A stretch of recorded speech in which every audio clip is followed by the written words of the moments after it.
Welcome back, Dungeoneers. It's Sunday afternoon, and that can only mean one thing. It's time to play Dungeons & Dragons.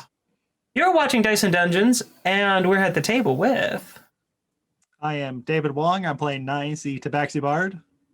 I'm Nicole Bates. I play Soria on Sewell, the Changeling Druid. And I'm Greg. I'm playing Ulseth Ralph, the Frobog Fighter. I'm Alexis Bates, your trusty dungeon mistress, and I'm just... Are you still playing that character? You said, sure. I was thinking about the hams from last episode.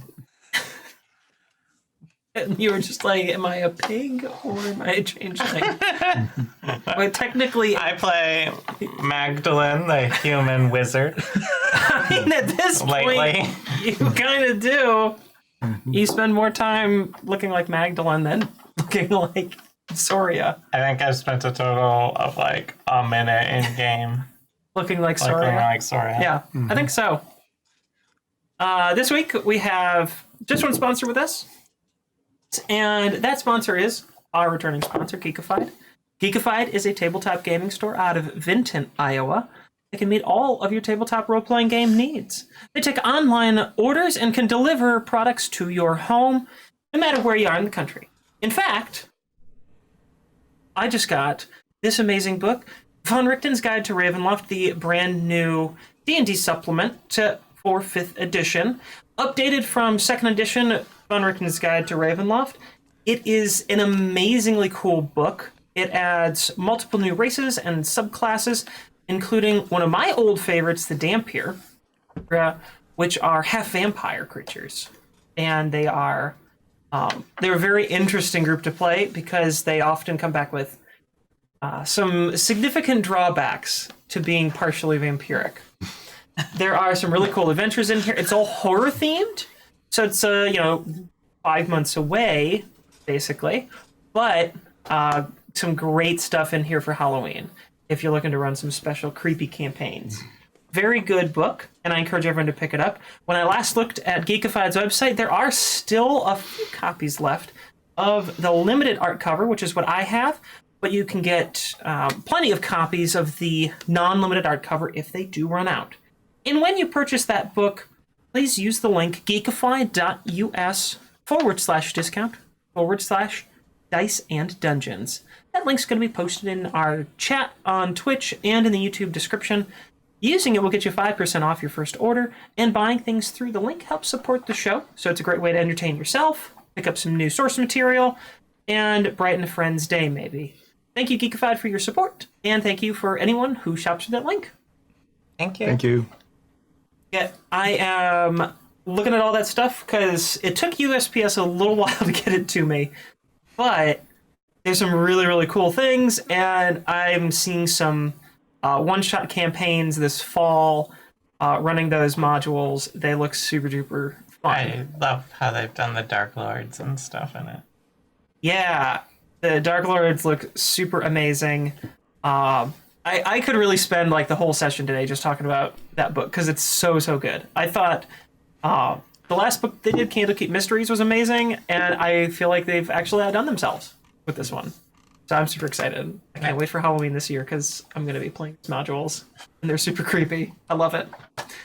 That brings us to the end of the sponsors and our unpaid plug for Von Richton's Guide to Ravenloft. So, Dungeoneers, let's roll.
Welcome back, everyone. Last time on Dice and our three heroes visited Otto Hartfeld, an ancient turtle, and they've been waiting for results of a key that he was looking into. A key that they found in the warehouse of who they believe to be their old rival Coromonth. In the meantime, they managed to find, well, quite frankly, the Thieves Guild, proving Dromar was wrong. There was indeed a Thieves Guild in the city of Nordfeld. They returned a stolen zither to the Hawkbloom family and helped redeem Anna Hartfeld's brother, Zachary. Captured the guild leader who called himself the Master, which I was really surprised you guys did not make more fun of. I honestly was. I was making fun of his mustache. And the way he's just slid down between barrels forever. He had the most pathetic fight. But you did eventually end up capturing him and returning him to Ulrich Zweigeld, getting 4,000 gold bounty for that, and you found a 4,000 gold bounty in the Thieves Guild basement. Fairly exciting And we episode. put him in horny jail. I forgot. You did. Bark, bark. And we left off after spending a bit of the evening learning more about your recruiter and maybe friend, Commander Soloth of the Company of Blades. We rejoined the group the next morning, waking from a restful night's sleep, with maybe a little bit of a hangover for some people. Well, that was certainly a restful night's sleep. I feel like some people might have a hangover. No? No, I didn't drink. Every session, you just have to repeat what I say? Yes. Fair enough. Yes. Repetition reinforces things. I mean, how we give our you a target pretzel day. demographic is under 7, And they love repetition. and they love repetition. Well, we had a very productive day, accomplishing almost nothing for which we were hired. But we got paid a lot doing it. Yes, we did. Actually, we got paid more doing this than we did our normal jobs. Yes. Yeah, I think, Which normal job brought us to this town that we have made no progress on. if I remember correctly, we're only getting paid like 10 gold to capture Koromon. Perhaps it is Technically, better you're to being paid 10 not... gold to return the stolen Ferventech. Right. Yeah, they don't To the care about Tibbles. Koromon, but we're definitely catching Koromon. Oh, yes. We returned to Zither and Hams. We turned Ernst over to Ulrich, and he was quite delighted. We did not find his rod. We have been looking for Tibolk's orb and have not found that. We have found a murder cult, There's a lot Which of has rods been- and orbs in this. and the murder cult has disappeared, although Zoria now has a murder book. Yeah, you want to see it? No, thank you. No. Okay. Sort of saltworthy. And we have discovered 2 really awful names for bands of mercenaries. Yes. 2 names that we Yes, will the not saltworthy use. fixers. Yes. We'll call ourselves the Salt Fixers. So, the job which had brought us here, which is to find the Tibolk orb, is yet to be done. Do we have any clues at all about where to go to find that orb? We are, well, until Otto comes back with that key. You think the key is the key? Well, it's the key that Crom was carrying. Yes, it was. But that does not mean anything. He also had many boxes and barrels. But they were And all crates. being set to be delivered to Koromoth. So yet we still need to find Koromonth, and perhaps we will then find the one thing that we had come here to find. Mm-hmm. Okay. So what shall we do now? Is this going to be another retail shopping episode? Well, yes. Why don't we go with all our money? Listen, I'm flush with cash and I have a loose concept on what it's worth. So why don't we go back to that magic shop? The Drowning in Magic? Yes. Yes, losers, let's go shopping. And then after we're done shopping, we can go see how Otto is doing on the key. Because he said it would take a day or two. Yes, and it has been a day, but not yet 2. Yeah, so we can just see how it is, check in on the bell. Okay. That's nice bell. I go to the buffet, grab some breakfast.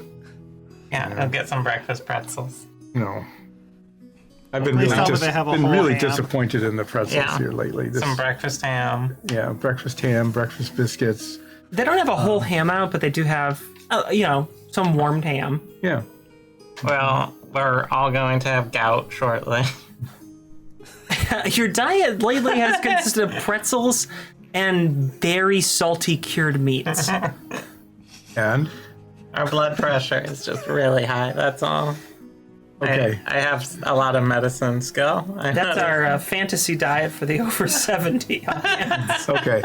So should we go shopping then? Yeah. I was thinking, it might be a good idea if we're dealing with all this fervent tech. Mm-hmm. Maybe we should get like a book on it or something and actually know what we're doing with it. Well, it's good to know. Don't touch orbs or be around it for a very long time. That's all Have we need we to found know. out everything we need to know from Todriana? I mean, maybe, but shouldn't we know about like why it's here? And like why people want it so bad? Perhaps we can go to a bookstore as well as the magic store. Perhaps the magic store has a magic book that will tell us what we need to know. Is there somewhere you would like to go? Do you need to buy socks or something? I do need to replenish a rope. Why don't you just buy like all their rope and keep it in your room? I will purchase extra rope. You burn through that rope really fast. Let's if we pass a rope store, we'll buy some. I don't think that's just a rope store. Let us go shopping. Did we ever pass a rope store? You haven't seen like just a rope store, but you have purchased ropes. Yeah, In from the like town a general store. Yeah. I don't want a general store. I want a specific store just for ropes. I was thinking maybe we could settle for like a lieutenant or a major store. So we could, with all this money we have, we could probably open a rope store. Let's just go to the Stop what store. we're doing and just invest in a store, and we'll just run that campaign. We'll call it On the Ropes. It'll be great. Which only makes sense if boxing is the thing in this world. I assume it is. Random voice. Who are you this morning? Oh, by sure. the way? Yeah, boxing Oh, could I'm be a still thing in the Maggie. world. Maggie. Okay. That's my go-to in this town. Mm-hmm. So, The known mercenary and brawler. yeah. Very good. Okay. Who just hangs out at the company of Blades all the All of a episode. sudden. And we could just, Let's go to Drowning in Magic. Make it so. Execute. Execute. okay. You know right where to find it, so it takes you hardly any time at all. And when you get there, it's fairly early in the day still. The shop is a little quieter than the last time you came. And one of the store clerks comes up to you all. Yes, how may I help you all? Yes, hello. I am Maggie on Sewell. I have an order here. Ah, yes, do you need me to check on its status? Well, I would like to see if it's possible to add to it. You would like to add to an order? Yes. That may be possible. Here, let's head back to the counter and take a look. She digs underneath the counter, pulls out their customer records book, and finds the page with your order. It looks like you have ordered some armor with a glamour enchantment. Is that correct? Yes, that's correct. Ah, good. You wish to order more things, or you wish to add to this enchantment? What would you like? Possibly both, but Okay. I would like to add. We had discussed a defensive enchantment to it for Yes. 1,000 gold. Yes, what type of enchantment had you discussed? I don't see it noted here. Well, if I was going to, like, say what it did, it would be like, it would add +1 to an armor class. It's something to help me deflect and protect myself. Ah, yes, of course. Let me get one of our enchanters, as they can discuss rates with you. Of course. Please excuse me. She heads into the back. You hear a little bit of, sort of muted talking for a moment. And then, out from the back comes a third enchanter, who I don't believe you have met. Hello. It's a large, very heavily bearded dwarf with these kind of, not dwarf, excuse me, drow. And he's got very thick spectacles on. And his hair's slicked back, has a long ponytail pulled behind him, kind of braided together. And wearing a leather apron in front of him. Looks like he's kind of been working on something back there. Just kind of give you an image of who you're talking to. Yes, when I was here, I talked to Rachel about a glamored suit of studded leather armor.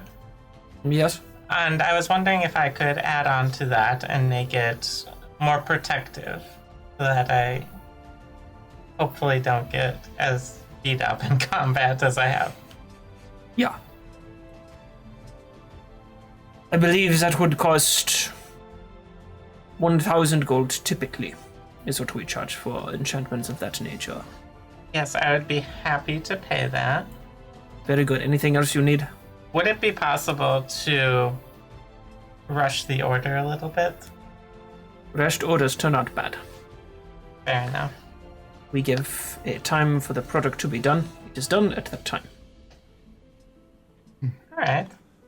Well, here's the money. Please. Allow the clerk to deal with that. I shall give her the price. Any more enchantments out here that need to be dealt with? Do any of you need anything enchanted? I would be wondering if it would be possible to either increase the probability that a weapon would hit its target, or that if it did, it would increase its damage. It is possible. I admit, it is not our area of focus. We can do it. We are not the most proficient. It will take time. Probably 2 weeks of work. That is a very long time. Is there another shop in town which specializes in such things? Yeah? No. There are other enchanters. Most of us work in a similar field. All sort of utilitarian enchantments, not combative in a broad term there. For those enchantments, the best place to go is the capital, Rukmara. Perhaps I will wait till then. I will ask though, do you sell potions here? We keep a small store of potions. Many places in Nordfeld too. If you wish to purchase them, please converse with the clerk. Okay, I will do that. And any other enchantment business. So, you No, I believe that's it. Yes. What's your name, by the way? My name is Samuel. Great. Thank you so much, Samuel. And just sort of gives a curt nod and just kind of a waddle back. He doesn't really walk very smoothly. It's more of a waddle. He doesn't seem to like interacting with people. The clerk that you were talking to comes back out. I believe that Mr. Samuel quoted you 1,000 gold for the enchantment. That's correct. And you had been inquiring about some potions. Is that correct? Yes, that is correct. What sort of potions do you wish to acquire? I think it would be valuable for us to have some additional healing potions. I understand that they come in different strengths. Is that correct? They do, yes. So, how powerful of an enchantment were you looking to purchase? Perhaps you could tell me the strength of each of them. I have only used one once, so I am not very familiar with them. It is difficult to determine the individual strength of each potion. However, you can give a slightly more quantifiable accounting of a potion based on the volume. So, she pulls out a rack of empty bottles. So, ranging from a smaller, like a small little mini flask almost, to a larger, almost canteen size. So, all of them are, some mixture of glass and leather strappings around it, so that it's not so breakable and has a little bit of cushion should you drop it. So what if I were to wish to heal between what is called 8 and 10 damage?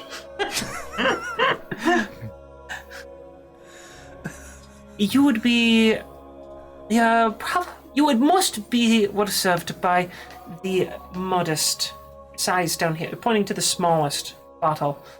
But for light healing purposes, these seem to do the job quite well. There are very few injuries that can't be healed by quaffing one of these. And how much does each one cost? We sell these at 10 gold. Our area, we are asked a great deal about this, produces an abundance of the materials needed to make them. We are able to sell these potions at less than many market rates. Yes, that seems to be a very good price. I will take 4 of them. Very well. She just turns around, and there's a little cabinet that's locked, and she waves her hand over a rune that you see there, and the cabinet pops open very gently. She reaches in and pulls out 4 healing potions of the smallest size and gives them to you. So I'll take it that that's just simply a potion of healing. It's a potion of healing. In game mechanics, it heals 2d4 plus 2. So a maximum of 10 hit points to be healed. Minimum of 4. Okay. You have some utilitarian items, correct? Yes, and please just go ahead and discount the gold, the 40 gold to purchase those, and she takes your money. Yes, we do have some utilitarian items. Was there anything in particular you were looking for? Well, a couple things that might be quite useful for what we do. We find ourselves in the sewers occasionally. Do you have anything that can clean someone quickly? Clean them how? Magically? What are we trying to cleanse is more perhaps the appropriate question. Are we trying to cleanse the body of a disease? Are we trying to clean filth off of a person? I think clean filth and bad smells, yeah. Let's see. That is an unusual request. But we have something that may be helpful. It is not so much cleaning as it is repelling. And most people who spend time in dirty places don't want to get dirty to start with. There is a line of clothing that we sell, which is enchanted with what many have come to call the gleaming enchantment. Yes, I'm familiar with that one. It helps keep all sorts of things off of the clothes, and presumably mostly off of you. All right, another question. Do you have any sort of, unending magic rope?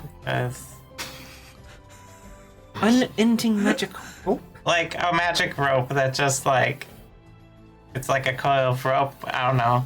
The more you pull it, the more there is.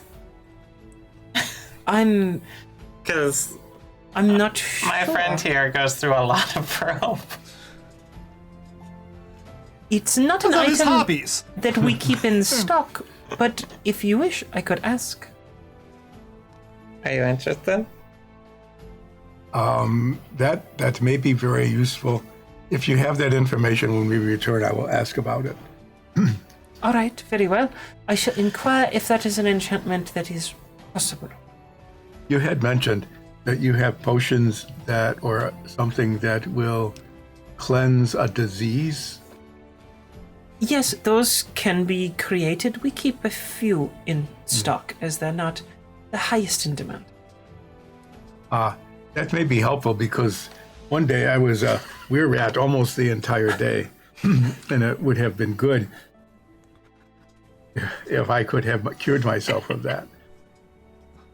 You had me. Yes, we keep ending up in diseased places. What is such a thing called, and how much does it cost? Well, we could make something that would cure that. We may even have a little bit left in stock. Those are slightly hard to make.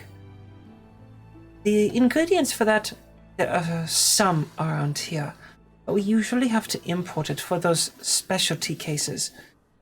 And often, to be blunt, the local government retains most of it for emergency purposes. But of course, we can obtain some of it. Let me check one moment if we have any here right now.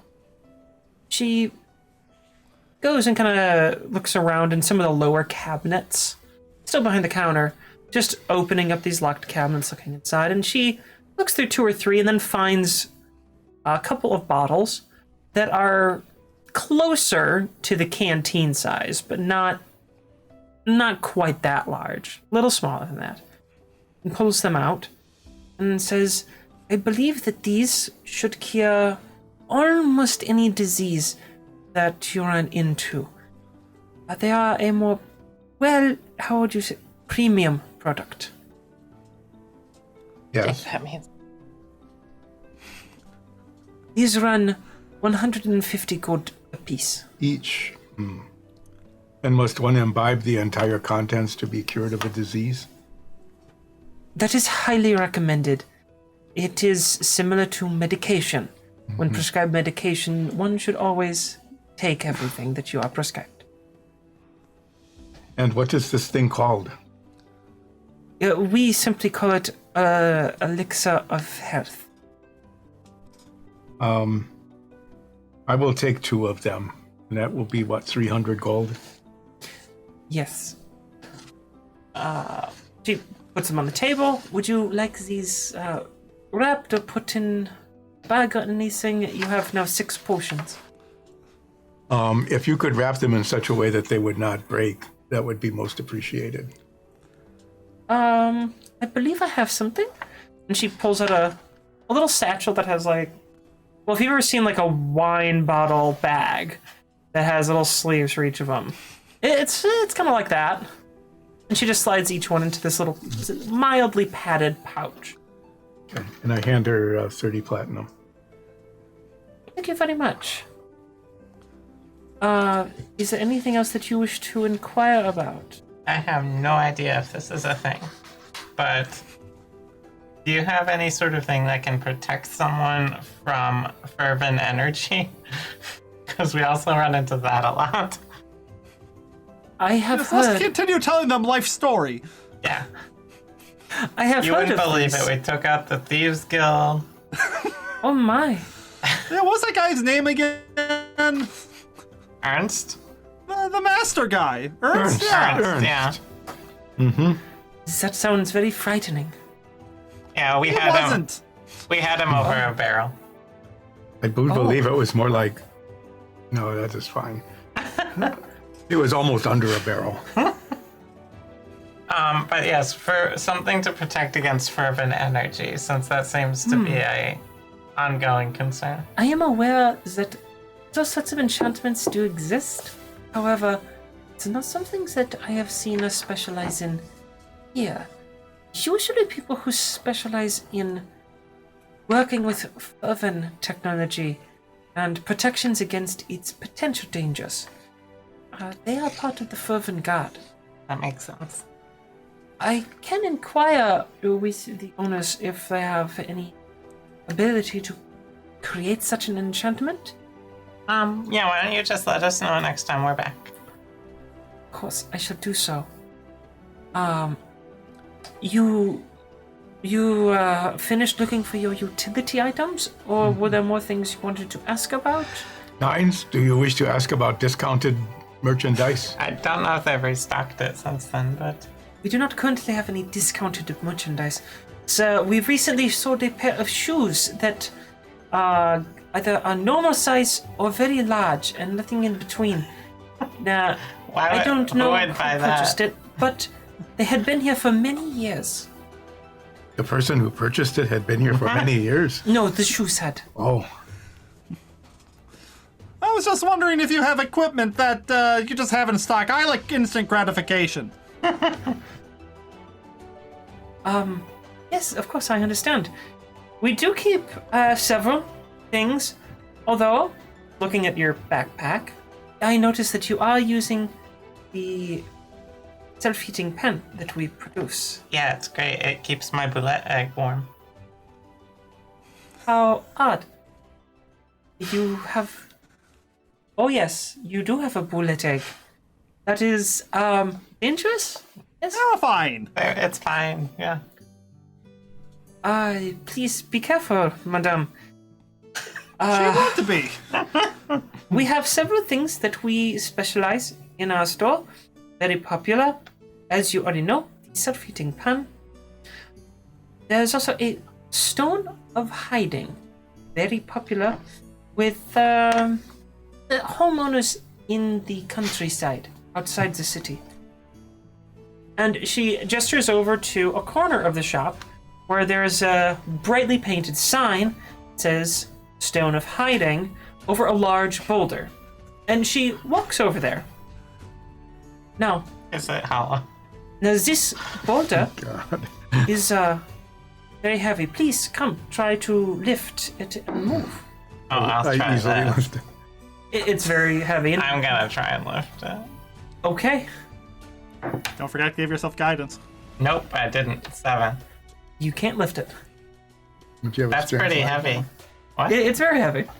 Okay. I have a -1 strength. Would you like me to try to lift it for you, Zoria? I mean, I mean, it's just a demonstration. Yeah, man. Are you gonna cut a penny in front of us too? We do not sell knives. 13.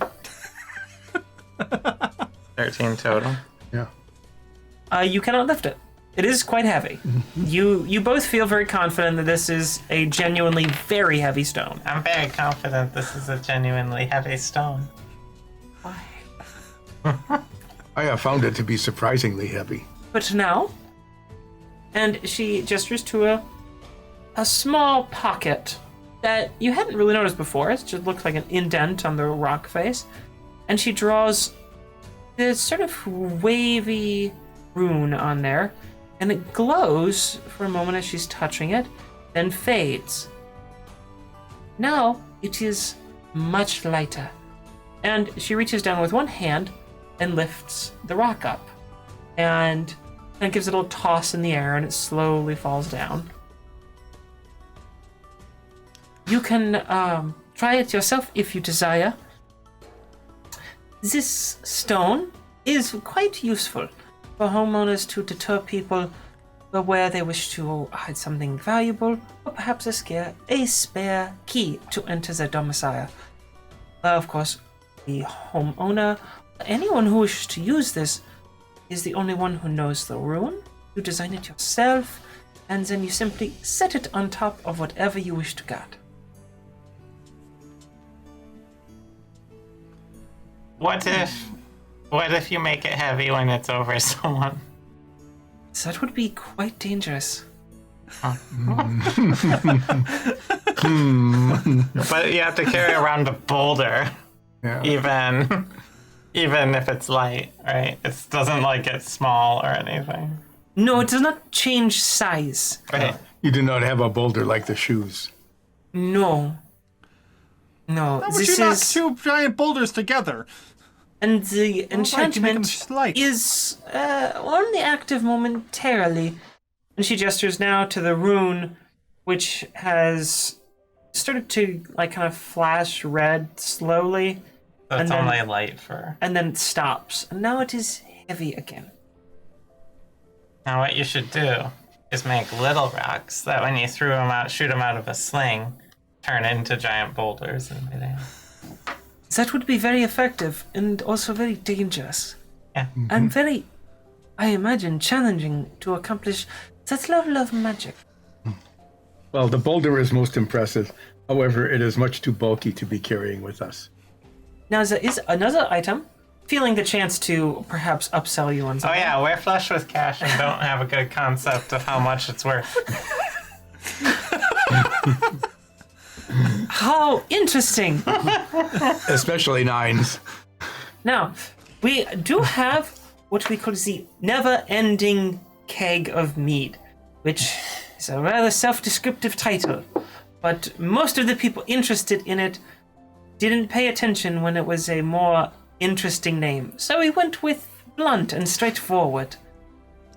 It is a small keg, as you can see, and she holds up this little keg. It's roughly about this big. It's like the size of a chicken. This can produce 4 glasses of mead each day. And 1 egg. Barrel chicken.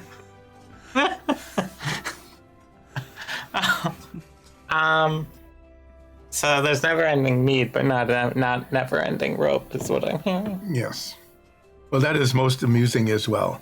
However, I do not believe that we need never-ending mead. I don't think any of us drink all that much. Well, let's hold on. You don't know that. Ah, Maybe we have a buyer. It does come with a rather handy, and now pulling out from a rack of very well arranged straps behind her. It comes with a backpack attachment so that you can easily carry it around with you.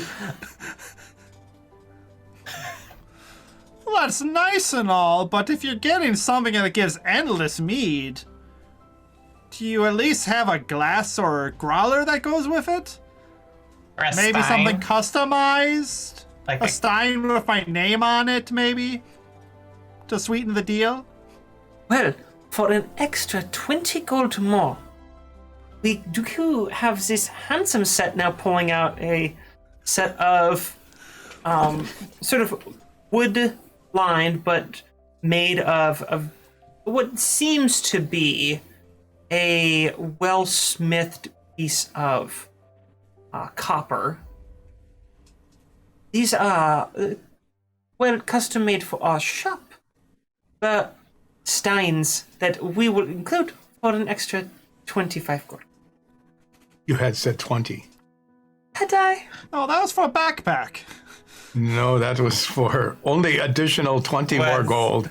Could you engrave a name on it? We can do engraving services very easily. We are part of the inclusive price of 30 gold. But how much is actual keg itself? The actual cake itself, with all of our in-stock items, runs 250 gold. Yes, and does that But include you the never mead? have to buy. The meat is self-producing. Uh-huh. Why don't you get a But taste is it test? good mead? Yeah. We admit it is not nearly as good as some of the finest meaderies here in town, but we consider it to be of a very respectable quality. Yeah.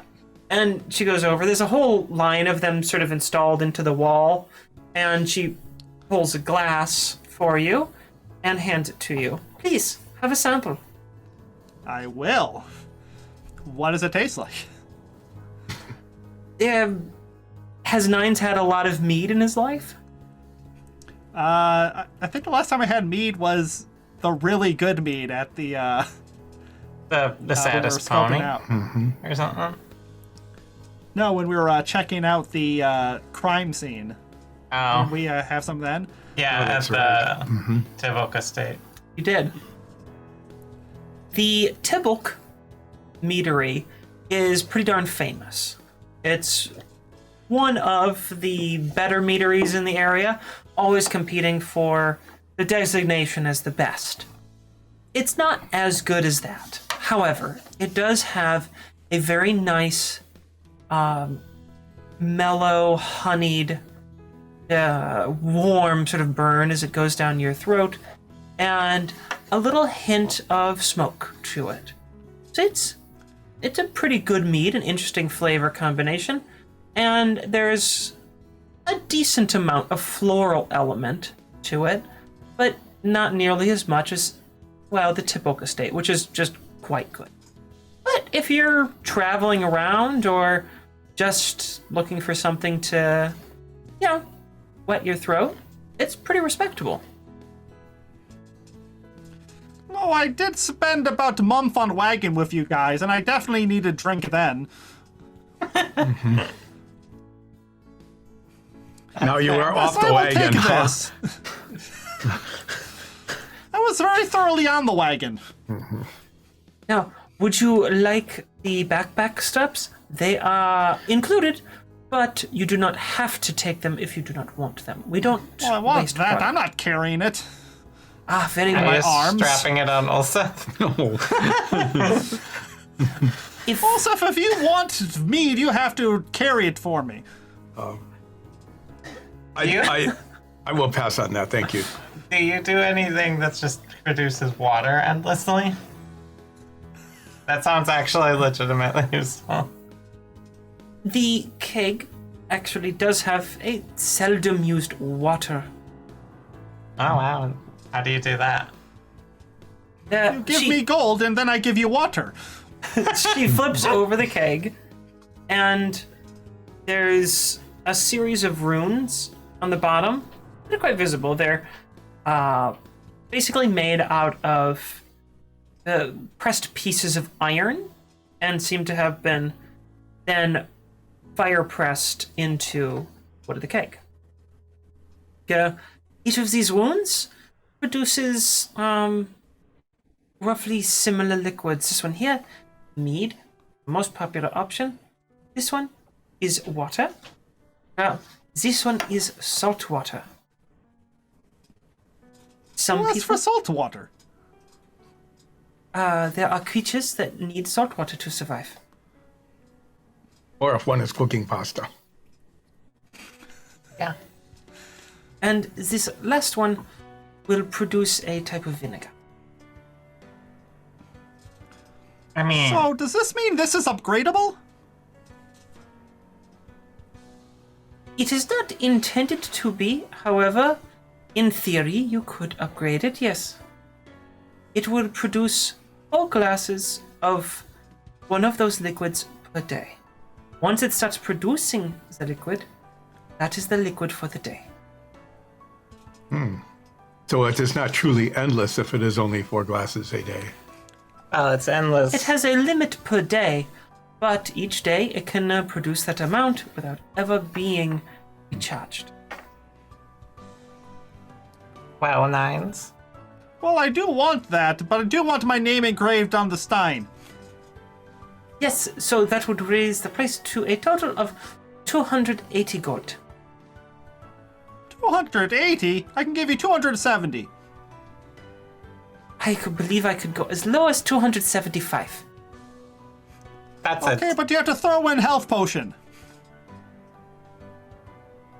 I believe I can make that happen. Okay, we have deal then. Also, I need 3 more health potions. Alright, that would make the total... the 3 more health potions, is that on top of the existing deal? Yes, I said 3 more.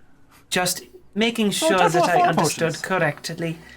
Now, that will raise the price total to 305 gold. Then I will give you 300, and we will call it a deal. I must insist on 305.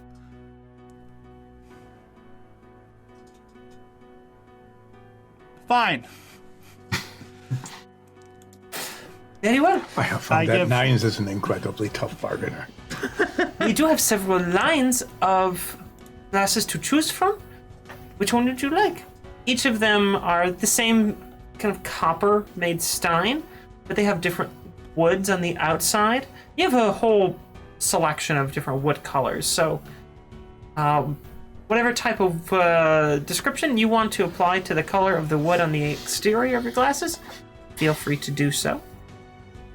And she says, can I have a name for the engraving on each of the cups?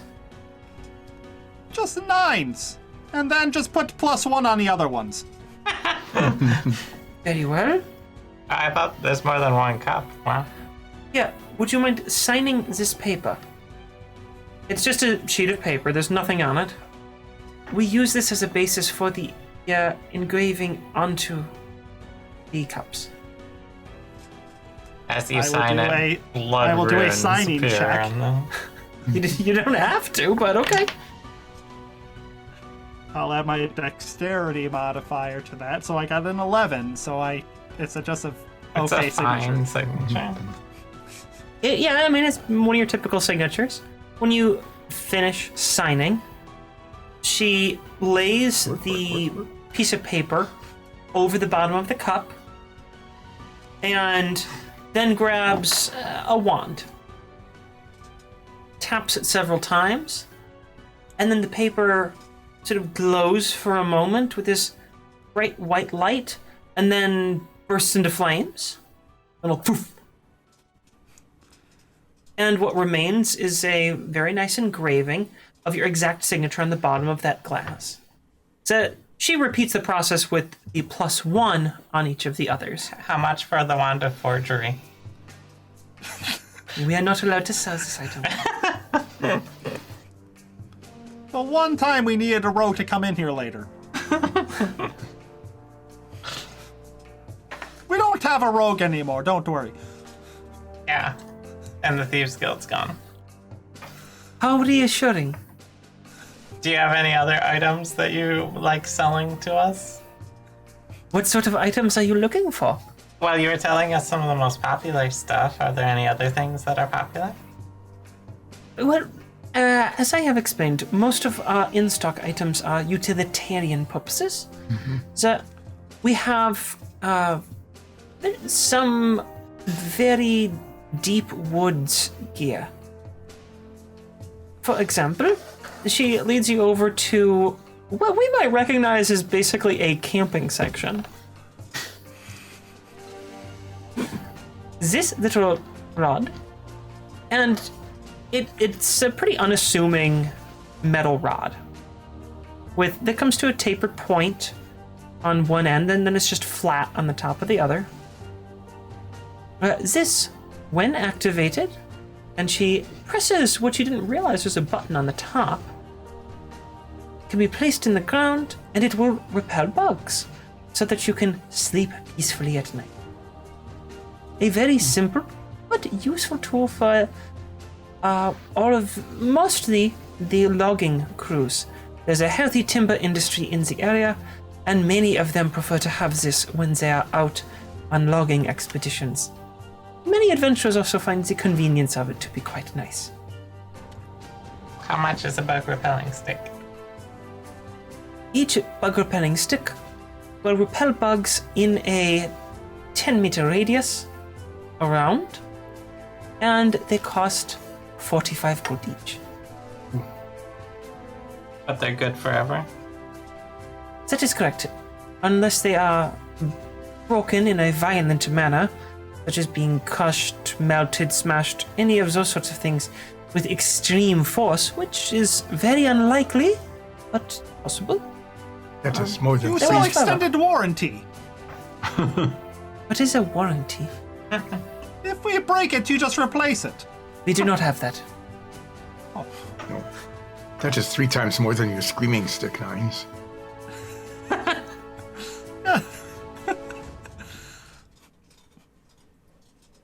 Do you have... Do you have any items that are not popular? That's a nice question right there. We have some items that have been, well, less desirable over the last few years, yes.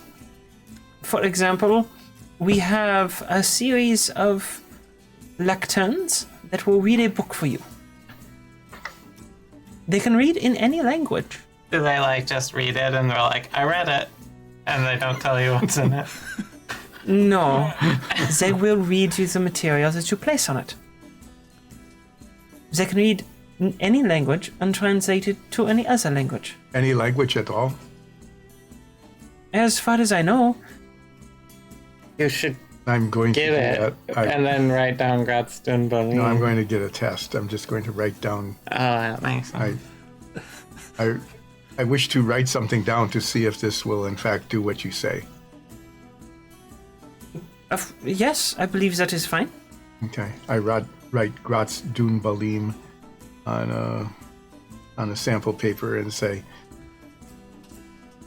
if it can read this, perhaps I am interested. Roll a d100.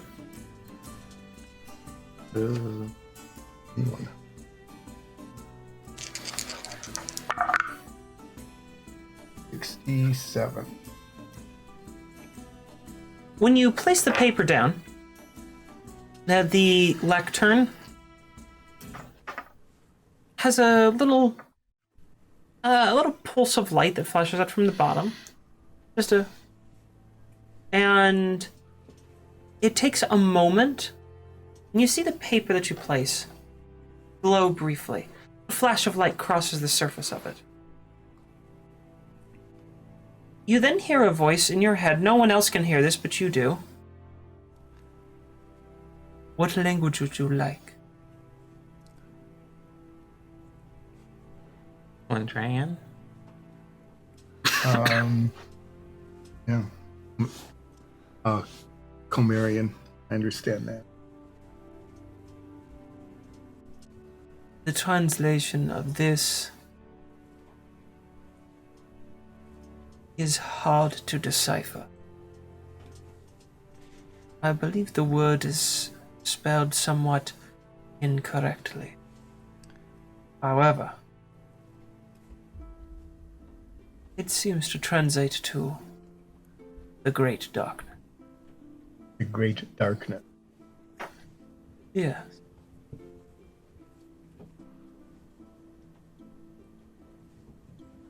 Can I talk to this thing? You can try. You say that it is not spelled correctly. How would one do it correctly? There's no response. So how much is this lectern machine? This is a rather advanced enchantment. These run 2,000 gold each. Oh, that is extremely expensive, especially for a item that is not popular. I believe that the cost of the device is part of the reason they aren't popular. We thought there may be a stronger demand for them than there was, because the nobility, mostly in southern Glindring, requested many of them early on, and we have not had many requests in the last 10 years or so. We could use it to read those ancient dwarven romance novels. Yeah, and anything else, but that is an extremely high price. But I will keep this in mind. If perhaps it were half of that or less, I would be interested now. I have a question. Yes. Instead of buying, could I rent it for night? I don't think we've ever rented. Why not? They're expensive items. You might only want to read one book. You should rent them. I should approach the owners with that idea. There seems to be some sensibility in it. Yes, I am master of sensibility.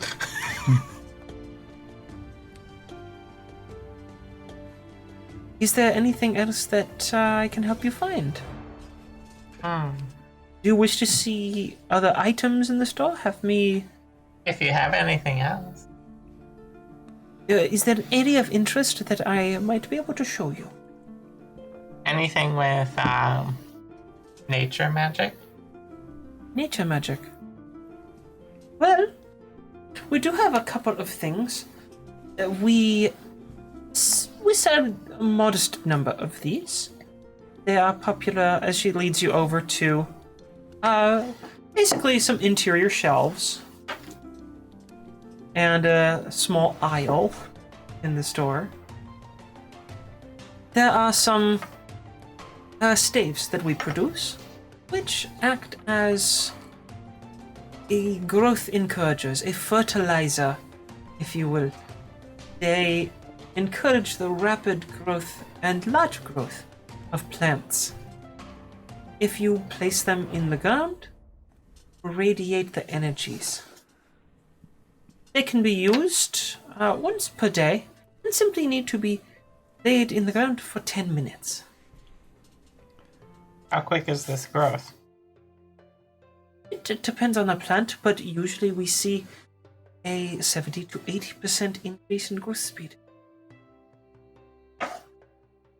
How much are they?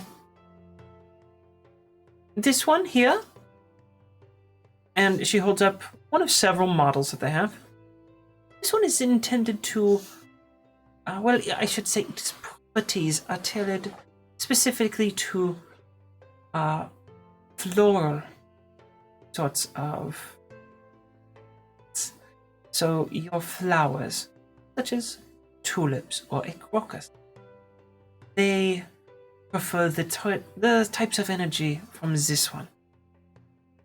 This runs 100 gold.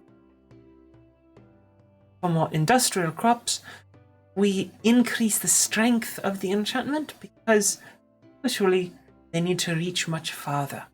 They are consequently more expensive, but have a much greater reach. Is that type of plant that you would like to affect? And hello to Baxika. Tesla has joined. Can you do fungus?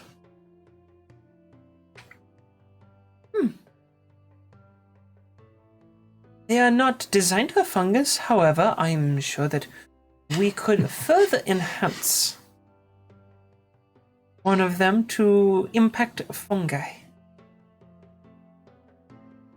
Take, for example, the flora. I think we could add an enchantment on for 50 gold. So it would do both flowers and fungi. I believe so.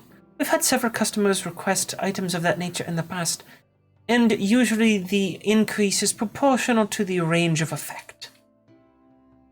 What's the range on the flower one? This covers 15 feet around the user. Okay. You know what? If you can add fungus to it, I'll do it. Ah, very well. I shall inquire.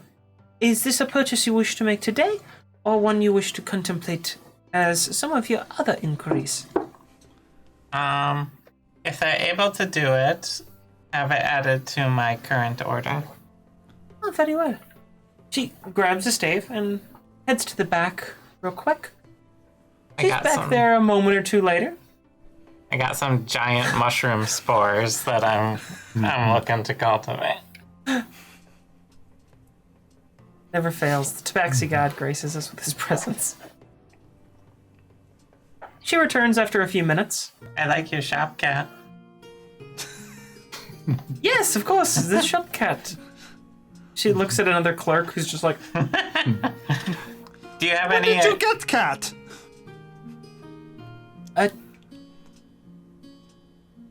He's been here for a little while, I think.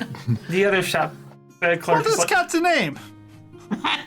we don't know. There's no name for the cat. What do you mean it's been here so long and you don't have name for it? He's been here, I don't even know. He comes and goes. Do you have magic Testaxes? We do not have Testaxes. Okay. You may wish to check your local toy store. They're not the toy. Nonetheless, I believe that's who usually sells them.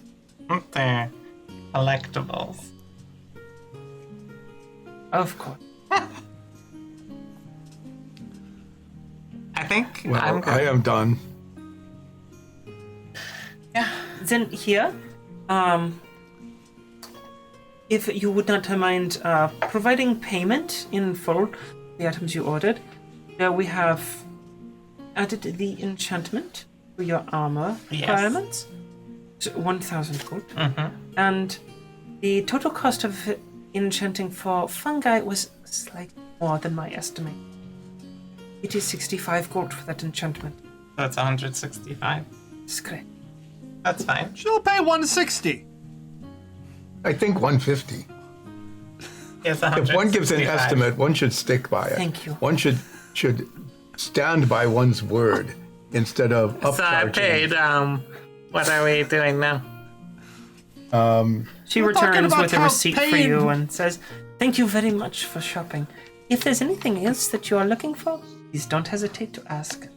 Of course. And the armor will be ready in about a week or two.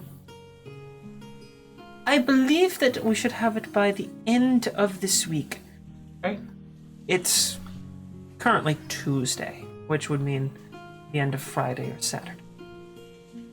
All right. Perhaps we should go visit Otto to see if he has made progress. Yeah, that sounds good. We spent about 50 hours here in this store. Yes. Let's we do only more spent all of retail. our money. I still have plenty, actually. I think we can still open that rope store. Let's go to Otto's. And we'll keep an eye out for rope on the way. All right. For you. Yes, thank you. You come across, a general store. Do you need to buy more rope? I stop into the store very quickly and say, "You who are clerk, I wish to buy 3 50-foot lengths of hemp rope." There's a rather stern-looking dwarf behind the counter. He's got, a little bit of a messy beard, filled with little fragments of wood and stuff, and says, "All right, what type of rope do you want?" Do you have extra strong rope? Or do you have just plain hempen rope? Well, we have a thick rope, we do. Would you, like the thicker stuff? I would like two 50-foot lengths of standard hempen rope and 1 50-foot length of your strongest rope. All right. For the hempen rope pieces, we pre-tie them in 10, 25, and 50-foot lengths. Depends on what we're Okay, I take 2 50-foot lengths. Those are 5 copper a piece. All right, and the heavy rope? The heavy rope, I'll have to cut that for you. And that runs, It's just really heavy rope. Is that for ships or something? that will run you 3 silver. Okay. Do you have any tastaxis? No. I pay the clerk. He heads to the back, and he's back there for a few minutes. Comes back out with the thick rope is about 2 inches thick. And it's a diameter. It's a hefty rope. Okay. And he lays it down, takes your money. Anything else I can help you with? That will be all. Thank you very much. Have a good day. You too. Perhaps even a pretzel day sometime. Okay. Looks very confused at the last part. Slightly alarmed. Like any good sort of general hardware store folk, his goal was to end the conversation as quickly as possible, and you really threw him off by talking about a pretzel day. Rope in hand. I go. All right, and let's head to Otto's unless we see a toy store on the way. Do you want to find a toy store? I'll keep an eye out. I won't actively hunt for one, but No. Oh. No, I. what'd you roll? Nice. No, explain it to me. And I rolled nice on my rainbow. I didn't mean that kind of toy store. You do not find that kind of toy store, but you find a very, very good toy store. I want you to picture Duncan's Toys from Home Alone 2 level of toy store. But all to Staxies. It's got every sort of toy you can think of, and there's a massive Testaxis display in the front window. I do remember warning the audience that this would be an upcoming retail shopping episode. Well, You started that, yeah. What's the name of this store? The really nice toy store. Fitzgibbons. We'll go with that. Didn't expect you to go toy shop hunting, so we're calling this Fitzgibbons Fun Emporium. Because who doesn't love like some mild alliteration? And every good toy store is an emporium. Okay, that's fair. I follow in behind Nines and Maggie at a respectful distance in order to observe this retail transaction. This is big. They might have some rares. Some ultra rares. When you go in, there are little strings of twine that's hung above your head all over the place. And on top of that twine, there are toys, like mechanical wind-up toys that are going back and forth on them, crisscrossing, making this panoply of brightly colored chaos above you. It looks like a childhood dream, at least to... Well, I don't know if any of you as children, your characters would have had this kind of dream, but maybe Nines. There are whole bins filled with candy and children running around, just able to jump onto rocking horses and play on toy drums. And I mean, this is an indoor playground for children. It's a magical looking place. There's not a inexplicably rich child with 3 gold coins in this place, is there?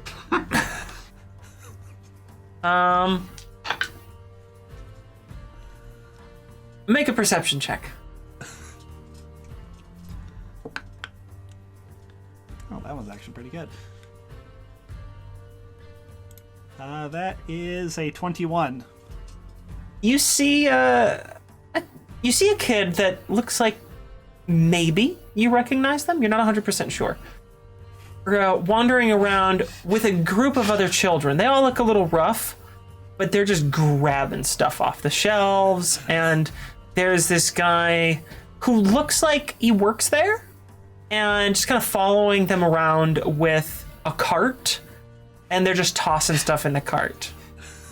This is the kid I paid off.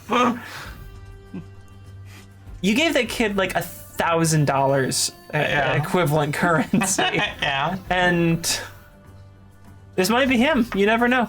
There are quite a few very rich families in the area. Just to be safe, I'll do a little. If he looks at me. They seem a bit preoccupied. Yeah. Well, let me see if he... Lift your crowbar up. He never looks at you. Alright, he's too busy. None of the kids are paying any attention to you. Straight to the Testaxis. Okay. I'm not interested So in this world of mechanical wonderland, you're walking towards the shittily painted wooden cats. cats. As a grown-ass adult. When you get over there... I can make myself not grown. There's actually a little counter. I'm about to groan. I mean, you could make yourself probably the size of and look like a teenager. Yeah. Yeah. Oonce. There is a counter. There's a counter over there that's separate slimy from. looking teenagers. Just a little fuzz and like an oil sheen. Yeah. Little breakout. We've all been there. Yeah. I'm here for some taxis. I need some Testaxis. There's a tournament coming up. There is a counter there, and there is someone wearing a very nice uniform. You start to notice there's a uniform for all the employees, and This is a very energetic elf who's currently talking with about 8, maybe 10 other adults that are all standing around. This checks out. And Tell me there'll be no current events in this. you know, you guys liked Testaxes, so we made Testaxes thing, and that's. I'm just gonna make them like they are in the real world. There's there's one little kid, and then like the rest are adults, and they're all sort of shouting which ones they want. And this elf clerk looks like he's one of those people who works in retail because somehow, like, they're energized by this level of chaos and demand. Something about it just energizes him. He looks genuinely happy, glowing cheeks, and he's just like, what do you want? Yeah. Can I get you one of them? What do you have? Do you have ultra rares? No, sorry, miss. We don't have any ultra rares up here, but we do have, quite a few of the rarer sort, but none of the real premium things. Nothing like my. He's doing this while he's gold. kind of listening and grabbing things for other customers. So nothing like this ultra rare gold holographic first edition neon scar. The whole din of shouting adults and children around. Well, child stops. They all turn and they're staring, not at you. They don't care about you. They're staring at the meow scar. Magdalene, I think we should retreat. This is clearly the most dangerous situation we've been in so far. Yes, even more dangerous than rats. Even more dangerous. Now. Well, you all get on a line. Remember that? Yeah, that's a very nice piece you have there, ma'am. Thank you. Do you have any in the rares, first editions, or holographics, or maybe even a misprint? Well, unfortunately, all of our stock are sold out right now. And he gestures down to what seems to be a display case part of this counter that has a little front glass to it. I'm just gonna take a quick look to see if there's anything that looks especially good. He sees you looking around. Are you a collector or are you a tournament player? Oh, she's definitely a player. Well, might I interest you in the latest production line? The Ultra Balanced. And he gestures over to this box of a bright blue decoration. And inside there are all these very neatly packed and neatly displayed Testaxes of all sorts of different varieties. So the Ultra Balanced line are made specifically for Glendrainian tournament play. I see. How much is a set? Yeah, well, the entire set we don't have. There's more than 150 of them. I know. 151. For legal purposes, there's definitely more than 151. There's some more than 151 and less than 251 legally. But I could sell you, we have 10 different models that we were able to get, including the limited release. And he pulls out a box. If you buy all 10 of the base set, I can throw in the limited release. I find no one's been a taker for that. Because this limited edition price here, altogether, comes to 30 gold. Done. Well, how about that? What's the name of the limited edition one? I will tell you later. No, you tell me now. When I come up with it, I will tell you. I will add that to your inventory later on. So it's 10. You have a full set of 10 playing Testaxes. Common. Ultra balance. Yes. So when you play with these, in a Staxy game, you may roll your dexterity checks with advantage. Excellent. Do they have like a stack disc system so you can just like, it's a thing you strap to your arm and then you have the platform to stack it on? While riding a horse. Under Glendrangian rules, that would not be how you play. Glendrangian rules stipulate that you must find the flattest, stable, and neutral surface around. So neither player can have the ability to control that surface directly, yet this usually results in being on the ground or on a very sturdy table. A barrel on its side on a rolling ship.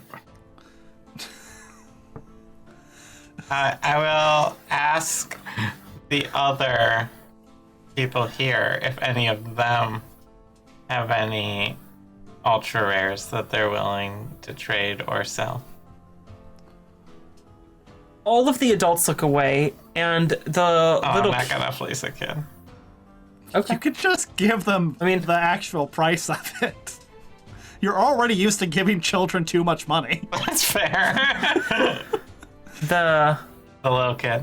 The little kid says, I don't have any ultra rares, but I would play with you if you want. No one wants to play anymore. I will crush this child. Okay. Yeah, the clerk opens basically like a little flip-up kind of gate that had been cordoning off a play area where they have some very hefty-looking tables. And the tables all have little levels on them on each side, so you can tell that the table is indeed level. And says, "You please go ahead, sit down and use the table." The adults go back to ignoring you, although make a perception check. 25. You do catch them eyeing you, and like you get a sense that you're being observed. Now that you have shown you have an incredibly rare Testaxi, they are watching you. Can I do an insight check on that group? Yes. Because I feel like they're gonna try to steal it. You may make an insight check. Yes, go ahead. 10. I did terrible. Their intentions are not hard to discern. You get the sense that most of them are plotting some sort of, I wonder if I could like knock it out of their hands. You don't get the sense of like violence, but if I could find a way to make them lose that item, like run into them, and all of them seem to be kind of like trying to pickpocket themselves, like they're kind of practicing, like, could I do this? And you only notice this because they're so bad at it.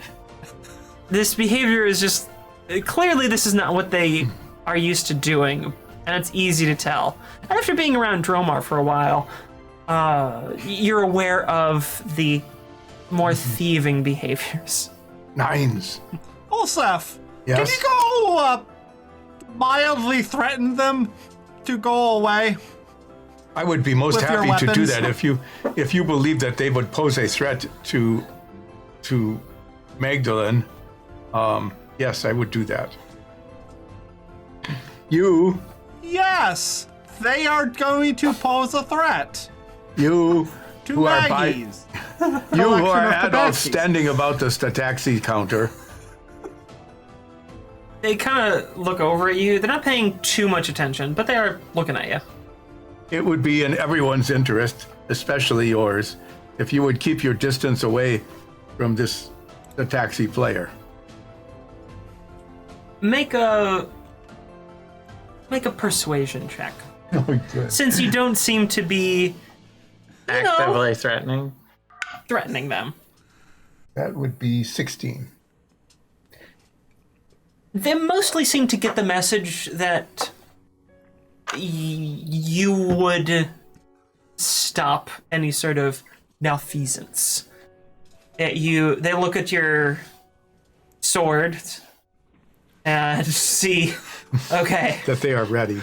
They're not messing around. Casually carrying swords into a children's toy shop. I always carry them with me. I casually put my hands on the hilts of my weapons and go. I casually start polishing my crowbar. Keeping an eye out for that kid. And so I no longer keep a respectful distance between. I will if they want. But I will let this kid I'm playing against be the first one to use my new set of Ultra Balance.